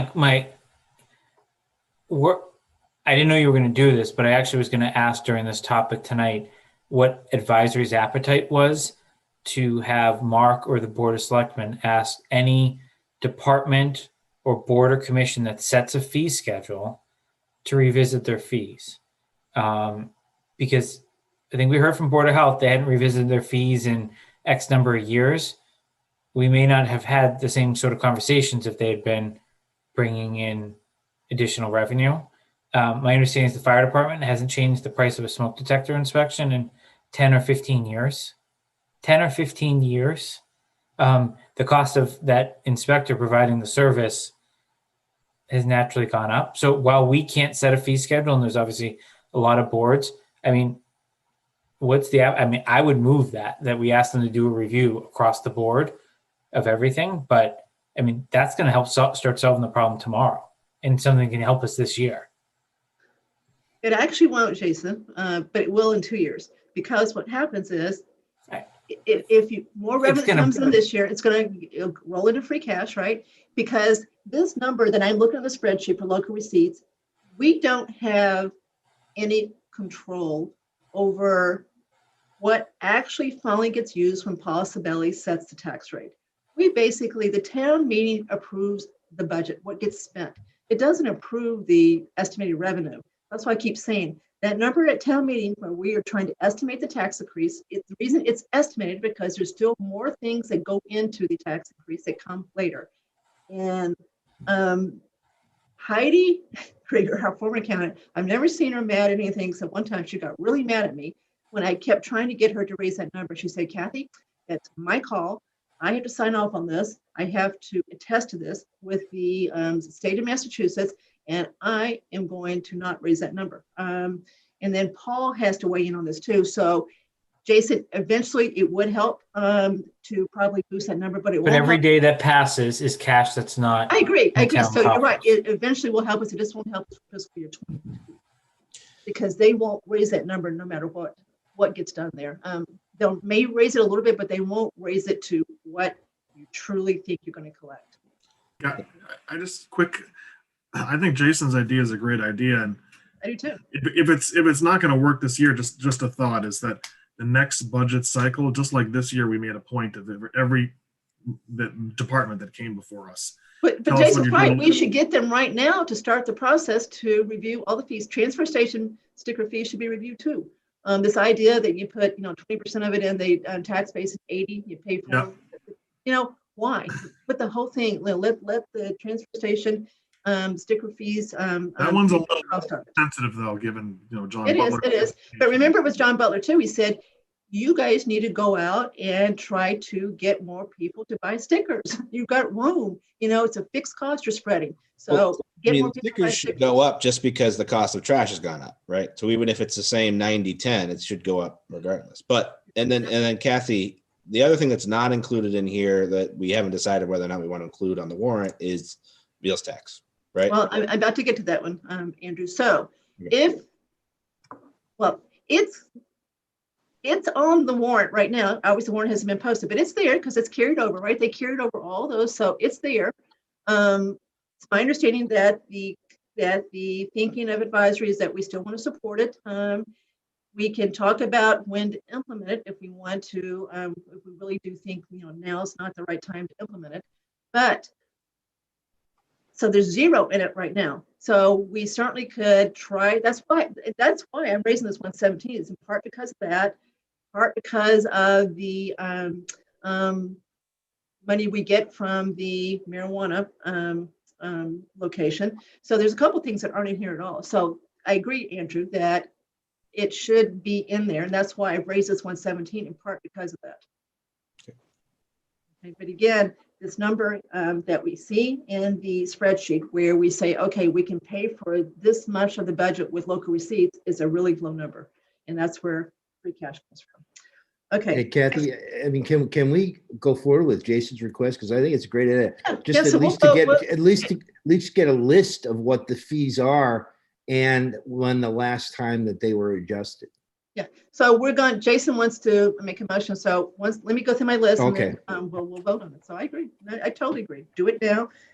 And I don't think Board of Selectmen would disagree with this. I'm pretty sure Sam Stivers is all for this. I think he thinks the fees are too low. So I don't think it will be met with a lot of resistance. I think they probably will agree it's a good idea. Okay. Well, there are some fees, like for instance, at the senior center, which they intentionally try to keep as low as they possibly can in terms of garnering larger participation. So there may be some pushback, Kathy. Right, but you the comprehensive review, right? That they can come back and say, we're changing this, we're not changing that. Yep. So you Perfect. don't have to change them all. You can on purpose not change senior center because of who they are. All right, ambulance fund. So one of the reasons that the projected revenue for fiscal year 22 is less than fiscal 21 is because we're not pulling out as much money from the ambulance fund as we did last year. So I'm suggesting that we pull out an additional $75,000 from it. And I've looked at the most recent spreadsheet, Jason, and we've got room to do that without going below what we have to maintain. So, So hang on. okay. All right. What total amount are you planning to pull out of the ambulance fund next year? I think that was a flat funding. Well, 290 is still being pulled out, right? Yeah. To offset operations. And then I'm saying pull out additional 75. There's no way. Their collections year to date are 70,000 less than last year through December. I did that based on the spreadsheet that I got the other day. So it's the most recent spreadsheet. And So, Jason, is that so based we were upon 100,000. Is that based upon fewer runs that they're making? Yeah, during this they're time not period? in type of run. So motor vehicle accidents are the most, I'll call And it they're the down. trauma type or the highest Yeah. billing. But so just to make sure everyone's on the same page, ambulance billing was trending 100,000 year over year less than last year through November. We're now up to only 60,000 less year over year through December. So we made progress, huge progress in the last month, but Jason, that's one. Can you explain that again? What you mean by it's now over 60 compared? Yeah. to So if you kind of look at what the collections were, yeah, from July 1 to November 30th in 2019 versus 2020, we actually declined by $100,000. Can everyone see the spreadsheet I just put up, which is the ambulance fund account? no. I saw it for 2 seconds, Kathy, and then it disappeared. And Jason, that's pre-COVID. 19 would be pre-COVID, 20 would be during COVID. Okay. And that's not a Southborough issue. That's everywhere. Okay. Ambulance runs are down. Because vehicular traffic is down. Well, and there's just less injuries. People aren't going to emergency rooms because of fear of COVID for things that they maybe used to call an ambulance for. Yeah, and I can tell you the number of lawsuits being filed are way down. Personal injury. So can you guys see my screen now? Yes. Okay, so see where my cursor is? The yellow line says cash receipts. This is what is projected to go into the fund each year. So for fiscal year 21 that we're in right now, we've got $500,000. So Jason, you're saying that number is too high? So Kathy, if you look below, see the 165 through November? Where, Andrew? So scroll down a little bit, Kathy. Yeah. Receipts fiscal year 21. Scroll down. Yeah. Okay. Well, hold on a second. Yeah, just go down a little bit. So that 360 is what I'd focus on. If our trend continued, we'd only collect 360. Yet last year we collected over 533,000. For the So ambulance. why aren't we updating this to put what we think is realistic for this right here? Because I based what I said, because look what I did, Jason. I said, okay, we can take another 75 and still stay above this 536. It is updated, Kathy, because if you look at row 27 and 29, it kind of shows what would happen if that trend continues. So remember what I said is literally the 20 amount, the December amount's not final, but it looks to be about twice what we collected in December of 19. So that's going to eat a good chunk of this away, like the deficit. So you don't want to react to 6 months worth of data. You want to react, closer to 8 or 9 months. But I would just say, I'm not opposed to the idea. I just wouldn't bank on it because look at these debt service payments you've got coming up next year. Okay, I agree that these are up to date. This is not up to date, though. No one's Correct. changed this. Okay, so that's what I'm looking at is this up here. Okay, and you know that I don't necessarily agree that we should even have the ambulance fund, but we do. All right, so that one may not work. So let me go back to my list. Everybody see where this is where I got my number. Was based on not looking at actual. I was looking at this and saying, okay, we're projected at the end of fiscal year 22 to have 623. we have to maintain 536, so let's take another 75 out. So last year we took out 118,250. This year we're taking out zero as far as comparing to that number. So we're down 118,000 of revenue just because of taking out less from the ambulance. We're still taking out $290,000 up here to basically offset some of the cost of providing the service, but we're not taking out this 118,250 so far. It's not in the budget so far. And we're also not taking out, I think, the 17. I think it was $1,354 for whatever reason. Yeah, you're right. 17's in there too. We've got 12 coming out so far. So Yeah, 17's gone down to 12. And so see the 12 there, Andrew? So 12 is in the budget. You're right, 17's not. So that's gone down by 5.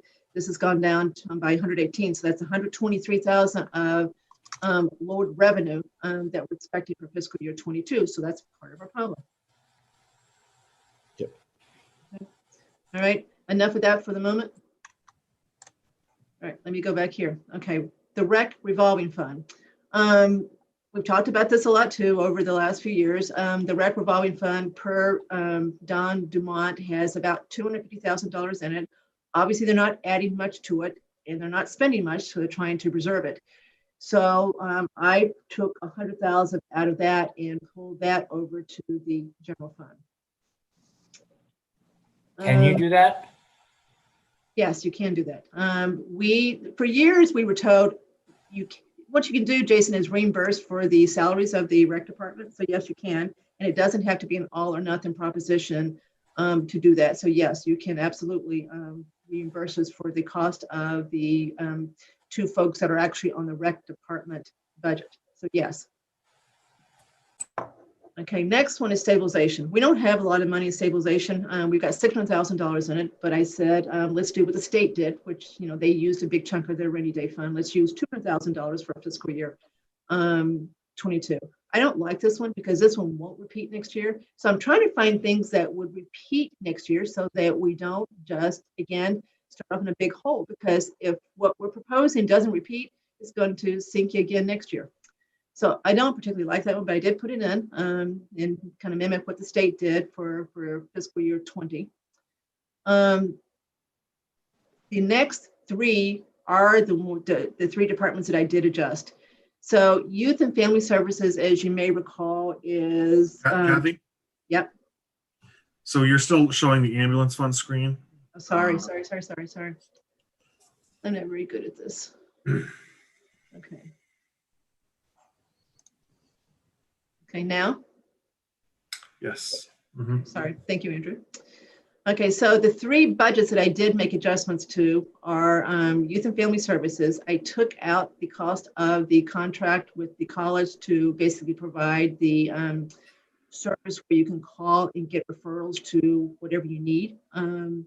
It was funded the first year with the grant from the Southborough Community Fund.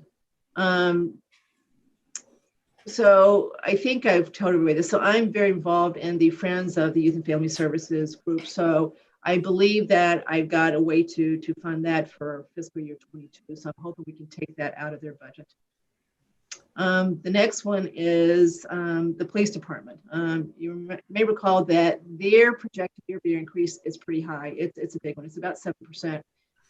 The past 2 years, Chief Hollis has returned quite a bit of money to the town in his budget, and a lot of that return has been from not spending his overtime budget.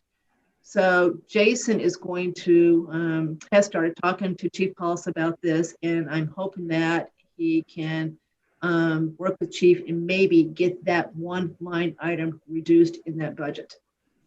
So I factored that in. And so I threw a number in for that one. At everyone's benefit, he doesn't anticipate that turn back this year. But I'll come back with some more details. Just, I think his streak is going to stop, unfortunately. All right. So Jason, we're relying on you to try to figure this one out. So find it someplace. Okay. All right. Board of Health. Did you have a number? Sorry, did you have a number that you used? I put 70 in there for that because that's what he turned back. Okay.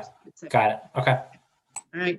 The next one is a big one, and this is where is Mr. Martell? Is he still here? There he is. Okay, so I reduced the Board of Health budget back to just a small increase from fiscal year 21. So this is a big decision. They want a huge increase in their budget because they want, a full-time health director, they want a full-time nurse, they want a full-time admin, and they want, per diem nurses on top of the full-time nurse.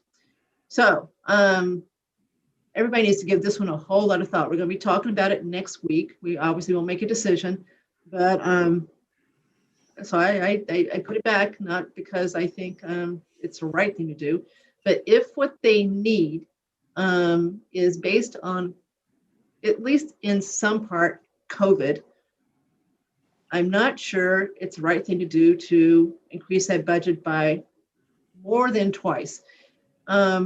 You may recall when we met with them the first time that Jason started talking to them about possibly looking at regionalization.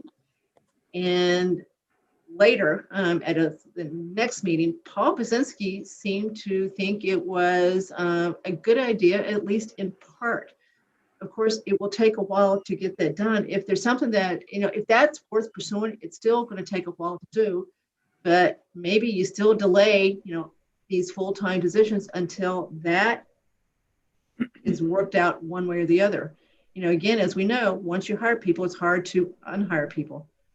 So you want to, once we do this, it will be hard to undo it. The people that are being hired now in the temporary positions are being told that the fiscal year 22 budget has not been approved. So therefore, they have not been given any assurance, as far as they know, that their positions, at least a full-time piece of it, will carry over to fiscal year 22. Go ahead, John. Question, Kathy, do we know, we may know this and I just don't remember it, what percentage of their increase is COVID related? It's hard to answer that. They believe that, you heard what they said. They believe that, they've kind of been ignored until now. And now, all at once, they're not being ignored because of what's going on. That their budget's always been overlooked, that they've always needed more hours than what they've been given. Paul Pazinski's expertise is more on the environmental side, the septic side, et cetera, than it is public health. So I don't know the answer to that, John. So that's why I want to make sure everybody's really ready for next week and really tries to, we need to ask the questions that will help us determine what we are going to recommend here. So I don't know where this ends up, but I did take it out because it was such a big increase compared to other departments. Another thing to keep in mind, and we'll talk about it more next week, is if we do approve those positions, we cannot get CARES funding for the first 6 months of fiscal year 22. But we'll talk about it more. Is that, did we know that before, Andrew, or is that new? Well, once it's in the budget, you can't get CARES funding. So it doesn't mean that we couldn't keep on those resources and do the same thing we did this year with the reserve fund piece.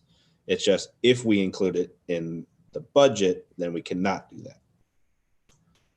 But if we said, okay, we're going to move it back to a part-time position, and then, we use the reserve fund to keep the position as a full-time, it would still be unbudgeted. I believe that's the case. We could confirm with Carla, but that's my understanding. And or you could say the position starts in, January 1st kind of thing. So everybody gets that. So his idea is to not approve full-time positions for fiscal year 22, but do again in fiscal year 22 what we're doing for fiscal year 21, which is use the reserve fund as a backup in case they can't get the unbudgeted pieces reimbursed through CARES Act 2 or whatever. CARES Act 2 takes you through the end of 21. So there is the potential to get reimbursements for expenses in the first 6 months of fiscal year 22. Yeah. Okay. So creative thinking there for sure. So again, the pilot's not on there. We're not going to discuss it now. We'll just put it, shelve that for a while, Kathy. Well, what I was going to bring up is, do we want to take a position where we write a letter to the Board of Selectmen, basically suggesting what we would like to see done as far as additional conversations with the schools to generate more pilot income. You know, it was 2 years ago where the town basically requested that the Board of Selectmen pursue this. Marty Healy is the one that has been designated to do this. I actually haven't talked to him about this in a few months. You know, COVID hit and I think probably everything stopped or ground to a halt. So what do you think, John? You sat in that chair. What do you think? What would you want to do here? Yeah, I think the letter needs to come from the selectmen to the schools first. Oh, of definitely all. that, but do we write to the selectmen and say, you know, this is what we suggest that you consider? For example, there's a whole lot of items on the capital plan right now approved by the Capital Planning Committee that are, they're relatively small, but they are police and fire, which are the things, as you know, the schools tend to like to fund, right? So do we write the Board of Selectmen a letter and basically say, you know, here's a list of things that we think you might want to propose? You know, Marty's going to do, you know, Marty will decide what he thinks he should do, but do we want to at least suggest what we'd like to see done? And then he can decide whether to. Yeah, I'm not sure a letter is necessary. I think, you know what, just a conversation, because the thing is, we don't have the data, if you will, or where we're at. Although the capital planning might have some, there are other areas as well that we just don't know the status of. So, you know, just kind of like an update perhaps as to where they're at, and then we can decide, you know, whether there's a next step, a letter or not. I just like an update as to where they are and if there's been any progress at all. So, but to answer your question, yes, in my work where I was trying to get the first number to be a 3, I have put in more pilot income. So the answer is yes, I Okay. did. Okay. And then what I also did, Jason and Andrew, I went to the capital plan that capital planning has approved, and I did some things to that. So this is what I did to that. I took out the sidewalk fund. I took out the servers, and then I converted the funding source for all the police and fire vehicles, equipment to pilot. It's aspirational on the police and fire, but if we can get it, I'm all for it. Well, you know, Jason, one thing that I'm hoping that the Board of Selectmen would do is not just focus on the schools. They haven't talked to Harvard in a long time as far as what they do. So I'm hoping that they think it's time to maybe have a conversation with the Harvard and see if they'd be willing to donate. Harvard donates strictly to the police and fire department. They restrict their contributions to those two departments. So there are donation accounts set up for each. It's 50-50. So so Jason, to me, hope is eternal, right?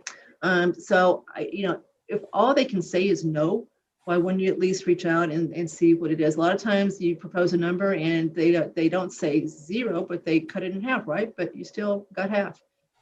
So I wish we would, because that conversation hasn't been had in a long time. We just kind of ignore that one, and we're glad we get what we did.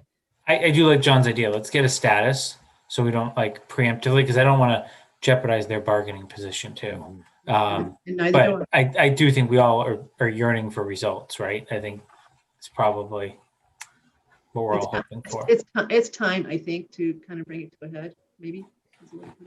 Kathy, has the town Historic, looked into usage fees at all? Or yeah, in terms of services, Andrew, when I was on the board, we did a survey as to police and fire services, the costs of those to the schools on an annual basis. I don't know if that's what you mean by usage fees, but that's what we did back then. And you can have I think there's a road maintenance one that you can use. Yeah, Other, we have done that. Yes. Yeah, okay. And that information is available. The chiefs had to work a little bit to get me that, but we got all that. And we were able to have a snapshot of past and, what we anticipated future. The schools turned it down summarily, but I also think that was the year where we each got, we got a cruiser from each of St. Mark's and Fay, which again, you know what, they tend to be more receptive to reimbursing a capital item, which is at least rationally related to their educational purposes. Yeah, and what they need too. I mean, they use those services, right? They use Right. fire trucks go there, policemen go there.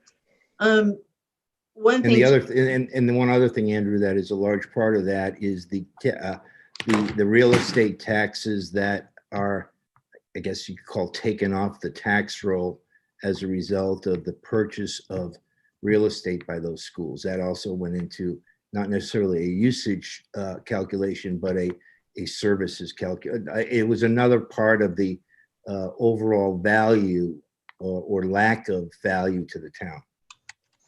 Yeah. And I think it's not. there's some, I'll have to find the research I had looked at a while ago, but there's like we charge them for water or sewer. There's different things that a town can charge a nonprofit for because they're gaining benefit from it. That's outside of a quote unquote tax. Yeah, we didn't do any water or sewer. Well, no, it's not sewer. We didn't do any water analysis. I think you can do I think there's some towns have like a drainage usage fee, for instance, for using town drainage, things like that. Are both schools back in session full-time right now, in-house? Yep. So one thing I'll mention here, while we're talking about the capital budget. So capital planning met recently, and we have added a pumper truck for the fire department to the capital plan. Tanker. Excuse me, tanker. Sorry, Jason. A tanker that would allow to carry a lot more water than what the current trucks carry. I think this one is a 2,000-gallon truck. So it's on there. Doesn't mean it's going to be added for fiscal year 22, but it's on there now. Chief Achilles made a pretty convincing presentation. The primary reason that he believes we need it is for my neighborhood, the Pine Hill section, which has no hydrants whatsoever. So it's on there. It's $400,000 in total. The debt service would be about $30,000 a year if we were to finance it like we normally do over 15 years. So just so you know, that's there too, and that wasn't there the last time the capital planning budget was presented. So that got added. So that's another thing that the schools might want to consider. Hey, Jason or Kathy, when are we going to see that capital sheet or presentation? We can send it to you. No, I don't. I mean, is it all done? Yeah. So what we'll do is send everybody, and I'll save it to OneDrive. We'll send everybody the presentation that Jason made to the Board of Selectmen in October. That has it on there. So it's a nice presentation. Well done as always. By Jason, and really goes through it and spells it out very clearly as to what has been what capital planning committee has recommended so far. And it was so well received by the Board of Selectmen that when they decided what they wanted this exercise to look like, where the departments have to cut their budgets a couple ways, they left capital planning recommendations. They left the capital budget alone. So far they're saying leave that one alone. I don't think that's where we're going to end up. I don't see how we can, but they were so impressed with the work that they said leave it alone for now. Kathy, is OneDrive working? Not well. So there's something I've got to fix in it. So I know Andrew D tried to. So I don't know what's wrong with it. So my problem is I'm not sure who I'm going to call. I was going to talk to Brian tomorrow and maybe talk to the person in schools to see if they could help me. So the answer is it's next on my list, but no. I think Brian is key. I know he's not IT, but because it's housed under him, that's how we got capital planning working. So if you need help with that, just let me know. All right. Okay, so making all the changes that I made, I've got a 3.61 year-over-year increase. So that's my wish list. Okay. Okay, so I don't see any reason to go any further with that. So I'm just saying that, you know, another way to, there's different ways to attack this besides just making broad cuts on everybody's budget. I got information from a couple of you that basically disagreed with the approach the Board of Selectmen had asked people to take. So I do know that. The schools aren't going to cut $1 million from their budget, and we all know that. So I mean, it's not possible. So we'll see where it all ends up, but that's what I've done so far. Any questions? Any comments? No, but Kathy, a scheduling issue. I don't know where this comes in your agenda. Do you think that we could meet with the schools on Wednesday, January 27th? I think so. Did you see, they asked you, Yes. so I think so I thought you would apply, so I didn't reply.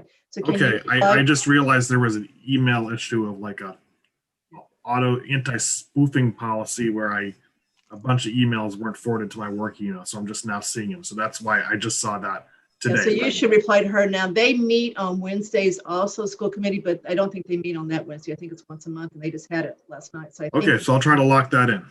yeah. So it sounds like they're ready to at least January 27th.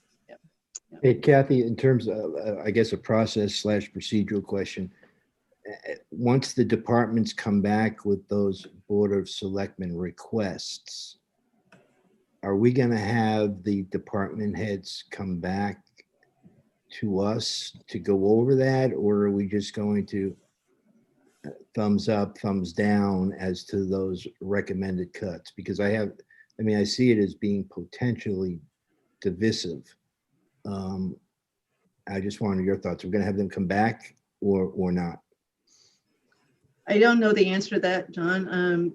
But all I can say is these budgets have been cut to the bone for the last 10 years. I don't think there's much fat in any of them. So unless we're willing to actually cut out a service, and please recommend which one you cut out. So if you leave the essential services alone that you have to have, you've got library, you've got youth and family services, you've got rec, you've got council and aging. Anybody want to get rid of any of those? I mean, the town wants those for. So I don't think we're talking about cutting a department. These budgets are, stripped bare as it is. So, I mean, how's council and aging going to reduce theirs any further? They're only got a 2.36% year-over-year increase. So what are they going to cut? I mean, it's all people for the most part. So I don't know how they're going to do what they're being asked to do, to be perfectly frank. So I don't know the answer to your question, John. I guess we wait and see what they come back with. I am going to ask Brian not to put those new budgets in ClearGov yet, unless there's a way to put it in and that we can still see the old budget next to the new budget. So I don't want to override what we've got in there. So we got to discuss how that's going to happen. So I don't know what's going to happen. I do think we're going to have time. I don't think, town meeting is not going to be until at least May, probably June. So we got time to work on this. We'll get more information in by that point. The schools will know who's going to retire soon. So maybe, if they end up with some unexpected retirements, that would help. But their budget right now is not high. They've got it down to in the threes as far as K through 8. And then Algonquin, it's a question mark. I think that what we've been told last week is actually wrong. And Brian Valentine agrees with me.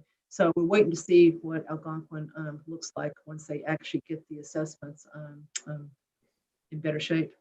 So there's just lots of variables here to get to where we think now. And maybe, does anyone believe that it's appropriate to go to town meeting with a 9% year-over-year tax increase? 9, is that what you said? Yes. In a year of COVID, where I don't. jobs, where people. No. No. I mean, I'm literally writing a check every day from the emergency fund for somebody. I got one today where it was it was just horrible. So there's clearly people in need here. Talk to the food bank. So I just think that would be immoral, to be perfectly frank. So I'm hoping no one thinks that 9% is where we should end up here. Maybe you disagree. Maybe you think it's 5. Maybe you think it's 4. Maybe you think it's 3. So we can talk about that. But 9 just sounds horrible to me. But I also don't want to throw it to next year either. So that's why I'm trying to find things that actually stick. So we just don't defer, which is part of why we're in the position we're in. So so the budget right now is proposed. There's 3 things that have happened that have caused this. Receipts other than tax revenue is going down by $800,000 year over year, and I'll explain why in a second. Hold on a second. So the town budget is going up. I think that's $1 million, and the schools are going up $1 million. So those 3 things are causing this. So there's no good news anyplace. The free cash that we start this year with is $500,000 less than last year. So that was the first thing that happened that went the wrong way. So that's part of the revenue decrease. Not taking more money at the ambulance fund is part of it. Reducing projected local aid is the other part. So that's your 800. As far as the budgets go, the town budgets, it's Board of Health, and it's the 3 big ones that are causing the vast majority of that, plus benefits. The other departments aren't contributing that much to it. Even if their year over year is large, it's still not contributing that much to it because they're so small. So that's where that's coming from. And the schools are up $1 million. So when you can't keep your other revenue up, which we're not, then it's disastrous.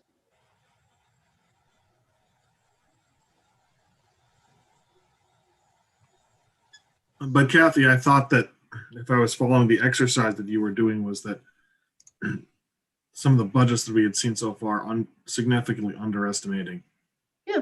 the Yeah, so revenue side. So the number is going to come down. I think it's going to come down, but I just don't think it can come down the way the Board of Selectmen are working on it. I just don't think that's going to fly in the end. Feel free to disagree with me. Well, what about a combination of a little of both? Well, I got a little both up here. I got police, and look what I've got here. I got police, Board of Health, Okay. I got budget coming down. So I've got. But I also think that with the Board of Selectmen, I'll be honest, right? I got a call from one of my liaison departments the second the email went out, and I was a little blindsided by it, even though I knew what the Board of Selectmen had done. I don't think the email that went out was what the Board of Selectmen asked for. Board of Selectmen asked for what is a budget at, I believe, at 2% and 5% look like, or is it, like an increase look like? But it went all at the expenses, and it didn't go at some of these items that we've just spent however long we've spent talking about it.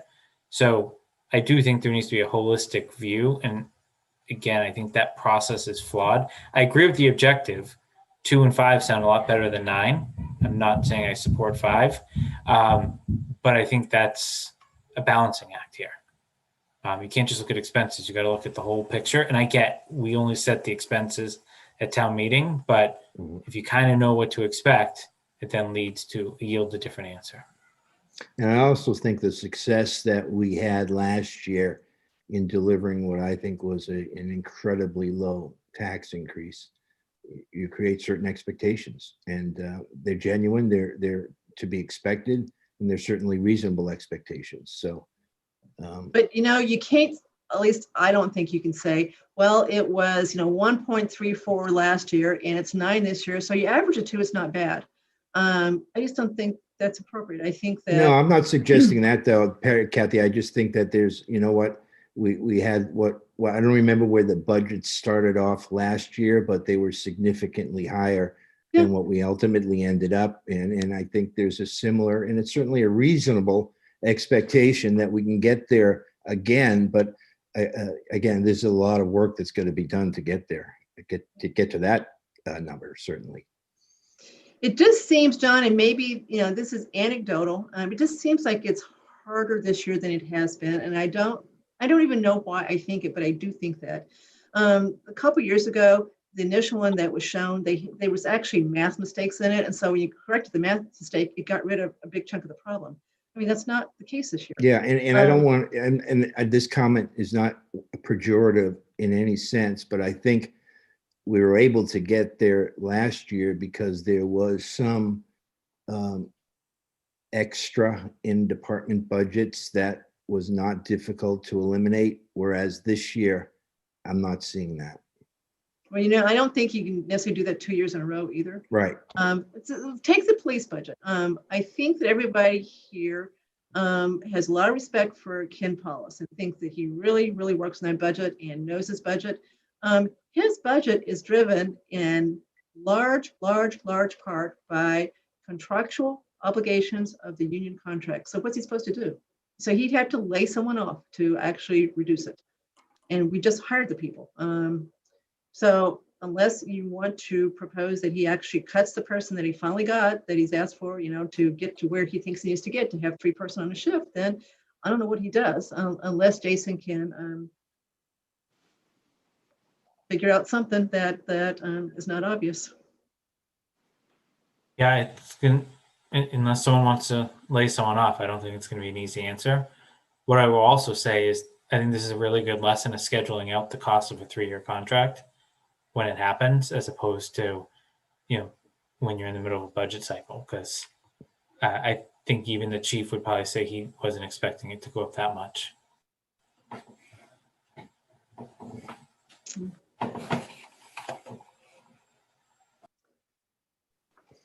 All right, so I don't know what else to say about that tonight. I just wanted to at least let you know that doing things other than just cutting budgets will also get it down quite a bit.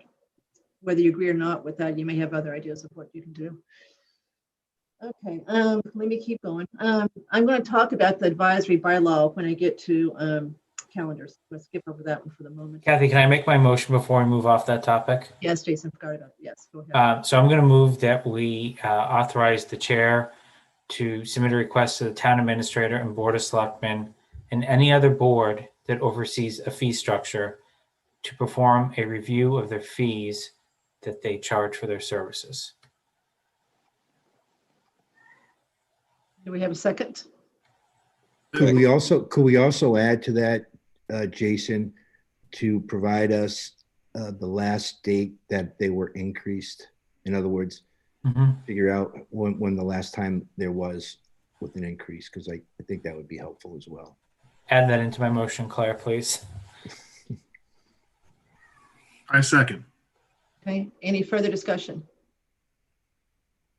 Roll call vote. Judy? Yeah, yes, aye. Cook is aye. AD? Aye. Jason? Aye. Tim? Aye. AP? Aye. Mr. Rooney? Aye. Okay, so 7-0, Claire. All right, I will jump on that this week. All right, so I think that's a very good idea. Okay, we got to get back to the minutes, but I will. I know it's getting late, but we got to get those caught up. The rest of it's pretty easy. Let's talk for a moment about the NASDAQ report that got presented to the school committee last night and to the Capital Planning Committee School Research Committee that Jason and I are on. So I have sent it to you. You've got it. It's very interesting. You ought to read it. But I want to point out one thing. There's no point in talking about conclusions yet. There's a couple mistakes that need to be corrected, but there's one thing that's outside the decision for the number of schools that is important to us. So I'm going to pull up page. Do you know where I'm going, Jason, with this? Page of what's excluded. Page 14. Okay, so let me get new share going here. Okay. Everybody see this? It says age cohort data, South Florida, Mass. Yep. Okay, so this is a report that NASDAQ did to basically project the school population for the next 10 years for pre-K through 8. But as part of it, they basically projected Southborough's population. So I want everybody to focus on where they expect the age groups to go from 2010, which is based on the actual census, to 2030. Look at 65 and over. We are going to go from, and they also don't think Southborough is going to grow that much. So it's not because Southborough is growing that much. They only think Southborough is going to grow from 9,700 to 11,500 in the 20 years. But look at the age 65 and over, from 1101 to 3,068. And I bring that up because that's almost a third of Southborough that's going to be 65 and over. So as we start considering, buildings for senior center, et cetera, I think that this will also help inform what we may want to recommend that we do. I mean, I was shocked. Last night was not the night to talk about this piece. We were talking about the school kids. I went, oh my gosh, when I saw that, I better show this to advisory. So is anybody shocked? No, Kathy, that's pretty consistent with Pam had told me. I mean, she didn't do these projections outright, but you know what? She certainly understands and is planning for an increase in her membership or her enrollment or whatever you want to call it at the senior center within the next 10 years. She says it's going to be a significant increase. And if you look at this, it's almost 800 people between now and 2020. Between 2010 and 2020, it's 800, and then it explodes. Yeah. I don't think she would have penned that explosion, but she certainly anticipates something of this magnitude. I mean, I don't know where they're all going to live if they want to downsize, because it's not a 55 and older to be able to do that. But anyway, that's not a problem. But anyway, I just want to make sure everybody sees the report, reads it, and we will keep everybody posted as to what this is going to be used for and what the conclusions that are going to be drawn from this. Quick question before you go, Kathy. Is there a way for us to look back as to the accuracy of their predictions? In other words, is there information as to, say, for instance, 2000 to see whether or not where they were plus or minus on their predictions? Yes. And we have most of it in Excel already. We're trying to get the last piece. Okay. But John, to remember, though, the NASDAQ reports that everyone was used to, including that committee you were on, whenever 8 to 10 years ago, the school wasn't buying the enhanced version. So there was a lot more work done on this, is what we heard, than what they do as part of the traditional membership fee. And obviously the school paid for it too. So doing a comparison between this report and kind of their basic report may not be the fairest to them, but it is still a data point nonetheless. Okay, thank you. But John, for this one, they actually interviewed, real town people, real estate agents, et cetera. So a lot of this report is just full of where they think real estate prices are going to go, what's going to be sold, who's going to live in those houses, et cetera. So they did do a lot of specific work for Southborough to come up with this report. But what they did not include in this is any projections that would include the impact of a Park Central. They don't include anything unless it's been permitted. So I called Bill DePietri and just said, what do you think? And he says, he thinks that he is going to build Park Central as envisioned. He thinks they'll probably take him 3 years by the time all the pills are exhausted. That's what he thinks right now. And he thinks, based on what Madison Place added as far as school kids, that he could add about 100 kids to the whole school system. So not only just K through 8, the whole thing. So, most of it will be K through 8. So that's not in here. So keep that in mind as you look at it. They're definitely projecting an increase in students. So I mean, I'll give away the Kathy, Jason, from the information we got from them in terms of the spreadsheets, right? Did they give enough of a model that we could put in the 2020 census information and rerun the model? Or is that something they would do for us, 3, 4, 5 months down the road when the 2020 census data comes out? No, we don't have any of the models, and my guess is it's proprietary. Just a hunch, but I think census data is important, but I think enrollment data is even more important, right? So right now they're doing kindergarten registration for next year. They've budgeted a pretty substantial increase, one, due to birth rates in Southborough, two, due to parents that held their kids back this year, and three is, I'll call it, the margin of error. We're going to know pretty quickly how spot on they were to that or not. And that jump alone accounts for 25% of the increase that they're expecting over the next 10 years. So we'll have real good validation pretty quickly of how reliable this stuff is. Yeah.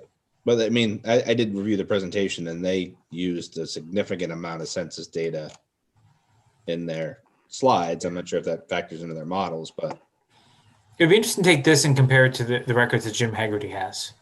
I almost asked that question last night, but I don't know, how accurate Jim would say his stuff is based on what he has to do and where he gets his data from. But if we're going to be making decisions, right, we have to anchor to something.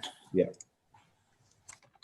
So when we fill out the annual form that we send back to the town clerk that tells you, how many dogs you have and how many kids are in your house and college age, whatever, do we put ages on there? How does No. Jim know what the ages are? No, well, I think their birth dates are there, are they not? Pretty sure they That's what are. I'm asking. I don't know. They are? Yeah, I think so. Because that's who the schools know who to call when they can send letters to of, hey, we see you live in Southborough and your kid should be going to kindergarten this year. Yeah.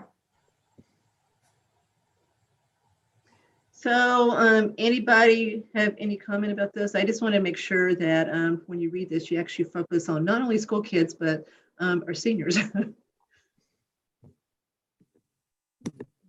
I'm glad you show this. It's just actually just shocking to see the. I think so too. I'm more worried about seniors now than I am the schools.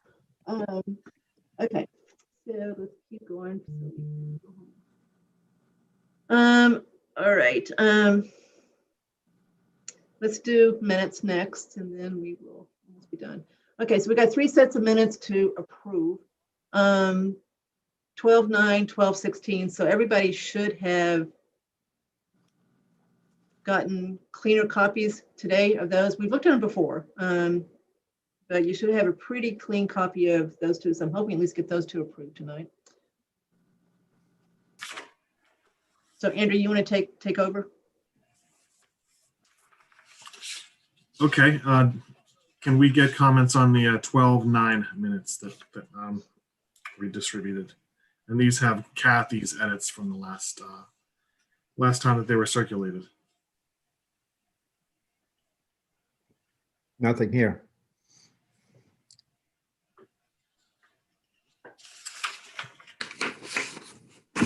Okay, in that event, is there a motion to approve them? Excuse me, I just have one question. Okay. It is on line 105, and this was after, these were the ones that Kathy had quite a few clarifications on. When I was going back and accepting the changes and then going through the things that revision messes up, on line 105, it says, this was talking about the chief with needing additional, I think he means antennas that he needed in the Oak Hill area. Does anybody remember that? Yes. It's talking about when, to enhance the radio system. So was it an antenna? And I remember that Andrew said that, they could put one in his yard. So I just wanted to make sure that it was in fact an antenna. It's an antenna, so that the Pine Hill area would be served by an antenna on the top of Oak Hill because it's the highest point on that side of town. Gotcha. Okay. But you agreed to a tower as well. Yeah. I get letters every other month about trying to put a tower on my property. Okay, thanks. Okay, is that it, Claire? Got it. All right, so let's vote on these, Andrew. So there's no change. We're all set with that, or? Okay.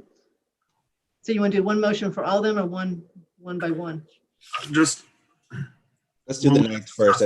there's no change. There was just a clarification question and then we're okay to approve it, right? Correct. Okay, so let's just go one by one. Is there a motion to approve the 12, 9? Can I just sorry, there's one thing I did notice that I didn't bring up. For the minutes, did we have to put the full preamble in the minutes? Depends on who you talk to. Okay, that was just, I've seen him the full preamble in most. I have seen nothing that says you have to. I know a lot do it. I know Okay. Jason thinks you should do it, but she refers to it and says I read it in the minutes, so I don't think there is any requirement to actually repeat it in the minutes. I'm fine Jason, with that. do you disagree? I think you could go either way. Okay, I'm fine then. No, It's very clear that Kathy read it into the record. yeah, and it's the same thing in every I think we're meeting. far enough into the pandemic now that my personal view is that clause is far outlived, its original intention, but I'm not going there. Okay. So I'll move the minutes, Andrew, with the edits that, as I guess there were no edits. So I'll move the December 9th minutes for you. Second? I'll second. All in favor, roll call vote. Judy? Yes. Cook, aye. Aye. Aye. Jason? Aye. Mr. Martell? Aye. Andrew? Pfaff? Aye. Mr. Rooney? Aye. Okay, 7-0. Let's keep going. Okay, 12, 16, 20 minutes. I noticed something here, and Claire, I don't know if you had mentioned it before by email, and I missed it. It's a lot of emails. The NASDAQ change, that 176 in the version that I distributed, hopefully I distributed the right version, should also be still NASDAQ, right? Yeah, I corrected the line 184. I did correct that. So there's another one. It's on 176 too. I only corrected 184. I didn't see 176. Okay. Oh, okay. That's all. Gotcha. Thank you. All right. Good catch. NASDAQ is a stock exchange, so. I didn't think that looked right when I was doing it, but too Wait, much. I said it like NASDAQ too. It's NASDAQ. My fault. I should have known that. Andrew, anything else? That's all I got. Anybody else on 12, 16? Okay. Someone make a motion, please. I move that we approve the 12, 16, 20 minutes as amended. Second. Pick one. Roll call vote. Judy? Budge, aye. Cook, aye. AD? Bennington, aye. Jason? Aye. Mr. Martell? Aye. Andrew Pfaff? Aye. Mr. Rooney? Aye. All right, 7-0. Okay, 1-6-21. Now these, so Claire, I've got my changes that I'm going to send to you. So these we're not going to approve tonight. So can everyone that has changes get those to her ASAP? I've got mine done. I'm going to send them to you as soon as we log off, and then we'll approve those next week. It's enough changes, Claire. I don't want to read them out to you. So this will save you some time. I think if I just send them to you. Thank you. All right, everybody okay with that? Yes. Okay, so we're almost caught up. All right, meetings. So remember, Andrew, AD, said that he thought we'd be better off having a separate meeting to talk about the advisory bylaw. And we're going to have to get this done based on what Mark Purple said. We're not going to have a few months to get this done. So we're going to have to get it like we want it written in the warrant very soon. So we don't have, let's see, so the 20th is, we've got Board of Health and we've got maybe IT. But there's not much to do with IT until they hire someone. You know, we've already gone over the budget with Tom before he left. So I don't know what else we do with it till they get someone hired. So I don't think we're going to do that next week. So we could wait to the 20. we can either add the advisory bylaw then, which is not what Andrew's suggesting, because it really is a pretty light meeting. Or we could wait until early February, because I don't think we should do it the night we do the schools. Well, if you're saying the next meeting on the 20th is going to be a relatively late meeting. It's going to be reserve fund transfer for Board of Health and Board of Health, I think. And then Jason is going to wrap up the discussion on the accrued sick time and vacations. That's it. I've already posted it too. So, I mean, that's all signed. You know, it will become, as much as I threw out the idea of a special meeting, it would take us 10 minutes to figure out what date would work for everyone, you know? Yeah, it's hard to do it when you're meeting every week to add another one. Plus others, you know, we've got other meetings, other nights too. So I think it would be hard. So I'd suggest let's try to do it next week. John Butler's available. Good. let's put I was on- going to suggest that he attend that meeting so You know, that. he wants to attend. So Good. anybody have a problem with that? Adding that to the agenda? So I'll amend the agenda. Okay. All right. Mr. Mooney, you're okay with that? I am. Okay.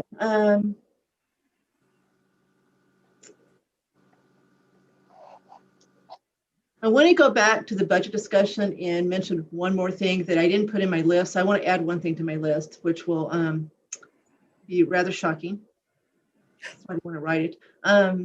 There's one big thing that would solve our budget problems probably for a few years that I don't know if anyone's got the appetite to consider. Which I think I know what you're going to say. Yeah, I know you do. Which is, do we want to reconsider proposing retail marijuana in Southborough? If I've got my numbers straight, I got this from John Wood, so I haven't checked it. And Andrew, our star researcher, was going to check this. I think Hudson receives $1.7 million a year in revenue from their retail location. Kathy, I looked that up. I can't confirm that. It seems really high compared to So what. can you check with John Wood and see where he got it? Sure. Okay. So don't know the number then, based on what Andrew just said, but does anyone have the appetite to even bring this up? Yeah, let me just add the caveat, Kathy, that I was. And I don't even want you to answer tonight. I just want to say that's on my list. So I want you to think about it, because obviously this is serious business. We know that the town fairly vehemently voted it down when they had the chance to vote it down. So I don't know if things have changed. I don't know if people look at things differently. I don't know if, you know, we've had it for a while now, whether people have changed their opinion or not. I don't know. I would be in favor of having a discussion, but I wasn't a part of the last one, so I don't know how painful it was. Yeah, I can tell you, I was eviscerated when we brought ComCan into the town. So there was not much residential support for that, and I think there'd be even less for this. Not at that location. No way. That close to the schools. It'll be ugly. Other option you can do besides recreational is to allow delivery, which is another option as well.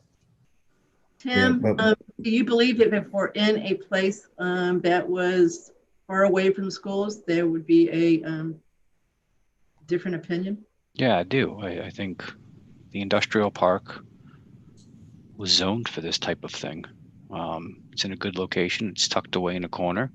Fortunately, it's going to be used for affordable housing because of state laws. But yeah, I do. I think a Tim, lot of the... Tim, you talking about the EMC or Either. Park Central? Okay. Either. You know, the point I'm trying to make is the reason, a large part of the reason why there was so much opposition was because it was just down the street from Neary. Yep. And Chartier. And Chartier, yep. Yep, you're right. That was certainly the focus of the opposition. All right, so. But you're not talking about for this year, right? Something to think about, like in the. Yeah, I mean, it would take I a think- lot to. I think we also need a solid base of the anticipated revenue. I mean, I think that's a critical part of it. So even much, you know, I am because I was also on the ZBA when we permitted the Concam location, so I'm very familiar with resident concerns. But maybe this is one of those things where I'm not opposed to just getting some data, finding out the numbers, but it's kind of a what about in the summer? You know, after we get through this work we need to do of get the budget, the warrant, and then, you know, a year or two ago we did things like that. In the summer we took time to think about some big picture things like this. And the difference between now and then is you actually have the ability to look at what the revenue would be in case that influences anyone. Okay. Judy? Yes, what? You lit up as if you wanted to say something. No, I actually, I was interested because I've always wondered what ComCan is. And I thought you were going to say. It's the medicinal marijuana place. They're everywhere. I see them all over the place. So we've got medicinal. We get, I don't know, $50,000 a year from it, from the agreement we have with them. But the retail one is much more lucrative. Okie doke. Okay. All right. So for the moment, we've got the 20th and 27th on the calendar. I am fairly confident you should assume that the next 2 Wednesdays after that we will meet, because we've got to get to the warrant articles quickly. So I will send around something between now and next week that lists the warrant articles, and so you can start looking at the ones that we want to hear from people again, or maybe for the first time. And then we can decide next Wednesday which ones those are, so we can get those. And Kathy, do you believe it's important to have this expedited, well, not expedited, but to have these items discussed and voted on with the expectation of a March town meeting, point one, but we could also, I mean, have our recommendation to be made at town meeting. So yeah, I wouldn't want to sacrifice substance in order to achieve a date certain. I agree with you, John, and I hope that wasn't what you concluded with what I said, because we've got different ways to make sure that the town knows what our recommendation is without it being in the printed warrant. So you've got the screen that's put up now that shows advisory and BOS recommendations, so that would be updated. And then we can absolutely add this to our advisory report that we issue for town meeting. And I am very confident we're not having this town meeting in March. I mean, no one says we're going to have it. So they're just saying we're not having it. Where are you going to have it? You can't have it in the schools, and you're not going to have it outside in March. It's going to be a long meeting too. It's 45 warrant articles, I believe, is the number right now. So there's a lot on it, and some of them are going to take a lot of discussion. So it's probably going to be a 2-nighter or a 2-dayer. The way it looks, I don't see how you get through 45 warrant articles in 4 hours like we did this past one. Kathy, could you add, if we had voted last year on the article, what the vote was to your little? Yeah, I will. I'll make sure you know where we left off, right, with what I send. And everybody was on the committee except for Jason last year. So I want to make sure Jason has a chance to weigh in on something that he may want to hear that we heard. Like, I think we're done with the mills tax. I don't know why we're talking more about it. What else can we add at this point, right? It just, if we don't go forward with this because of COVID, not because we don't believe in the mills tax, so that we should do the mills tax. So there's some that I think we're probably done with, but there's some that, we didn't get to because we knew it was going to be postponed. We didn't talk about the plastics. We didn't do much with the illumination. We didn't know as much as we should have. So Andrew, we need your help with some of these as far as the zoning stuff goes. So there's definitely things that we could have talked about. We didn't vote on the church repair as far as that one goes. I think I know what we felt about it, but we didn't vote on it. So that one we were going to do at town meeting. So yes, long answer to your short question, Andrew, I will make sure on the spreadsheet that it's clear where we left off. Great. Okay. All right. Is that okay with you, Jason? I think we already talked about this. You said it was okay. Yeah, I'm pretty up to speed on those things. So you can just strike Chelsea's vote and I'll insert whatever I think on some of those. Buy and replace CM with JM. We'll see how alike they think. All right, so I think that is it for the moment. So anything else, any other matters properly brought forth? Judy, you're up. Okay, I move that we adjourn. No, wait, Judy, I gotta do Oh. a comment, one more Okay. thing, and then you can adjourn. I'm sorry, So- sir. Sorry, Judy, to get you excited. So any comment from our loyal public? Oh, I'm sorry. So it's Sam. Hello, Sam. Okay, so he's not raising his hand, so I think there is none. Okay, now Judy, go. Okay, move we adjourn. Second. Roll call vote. Judy, Aye. Cook, aye. AD, Aye. Jason, Aye. Mr. Martell, Aye. Andrew Pfaff, Aye. Mr. Rooney. Aye. 7-0.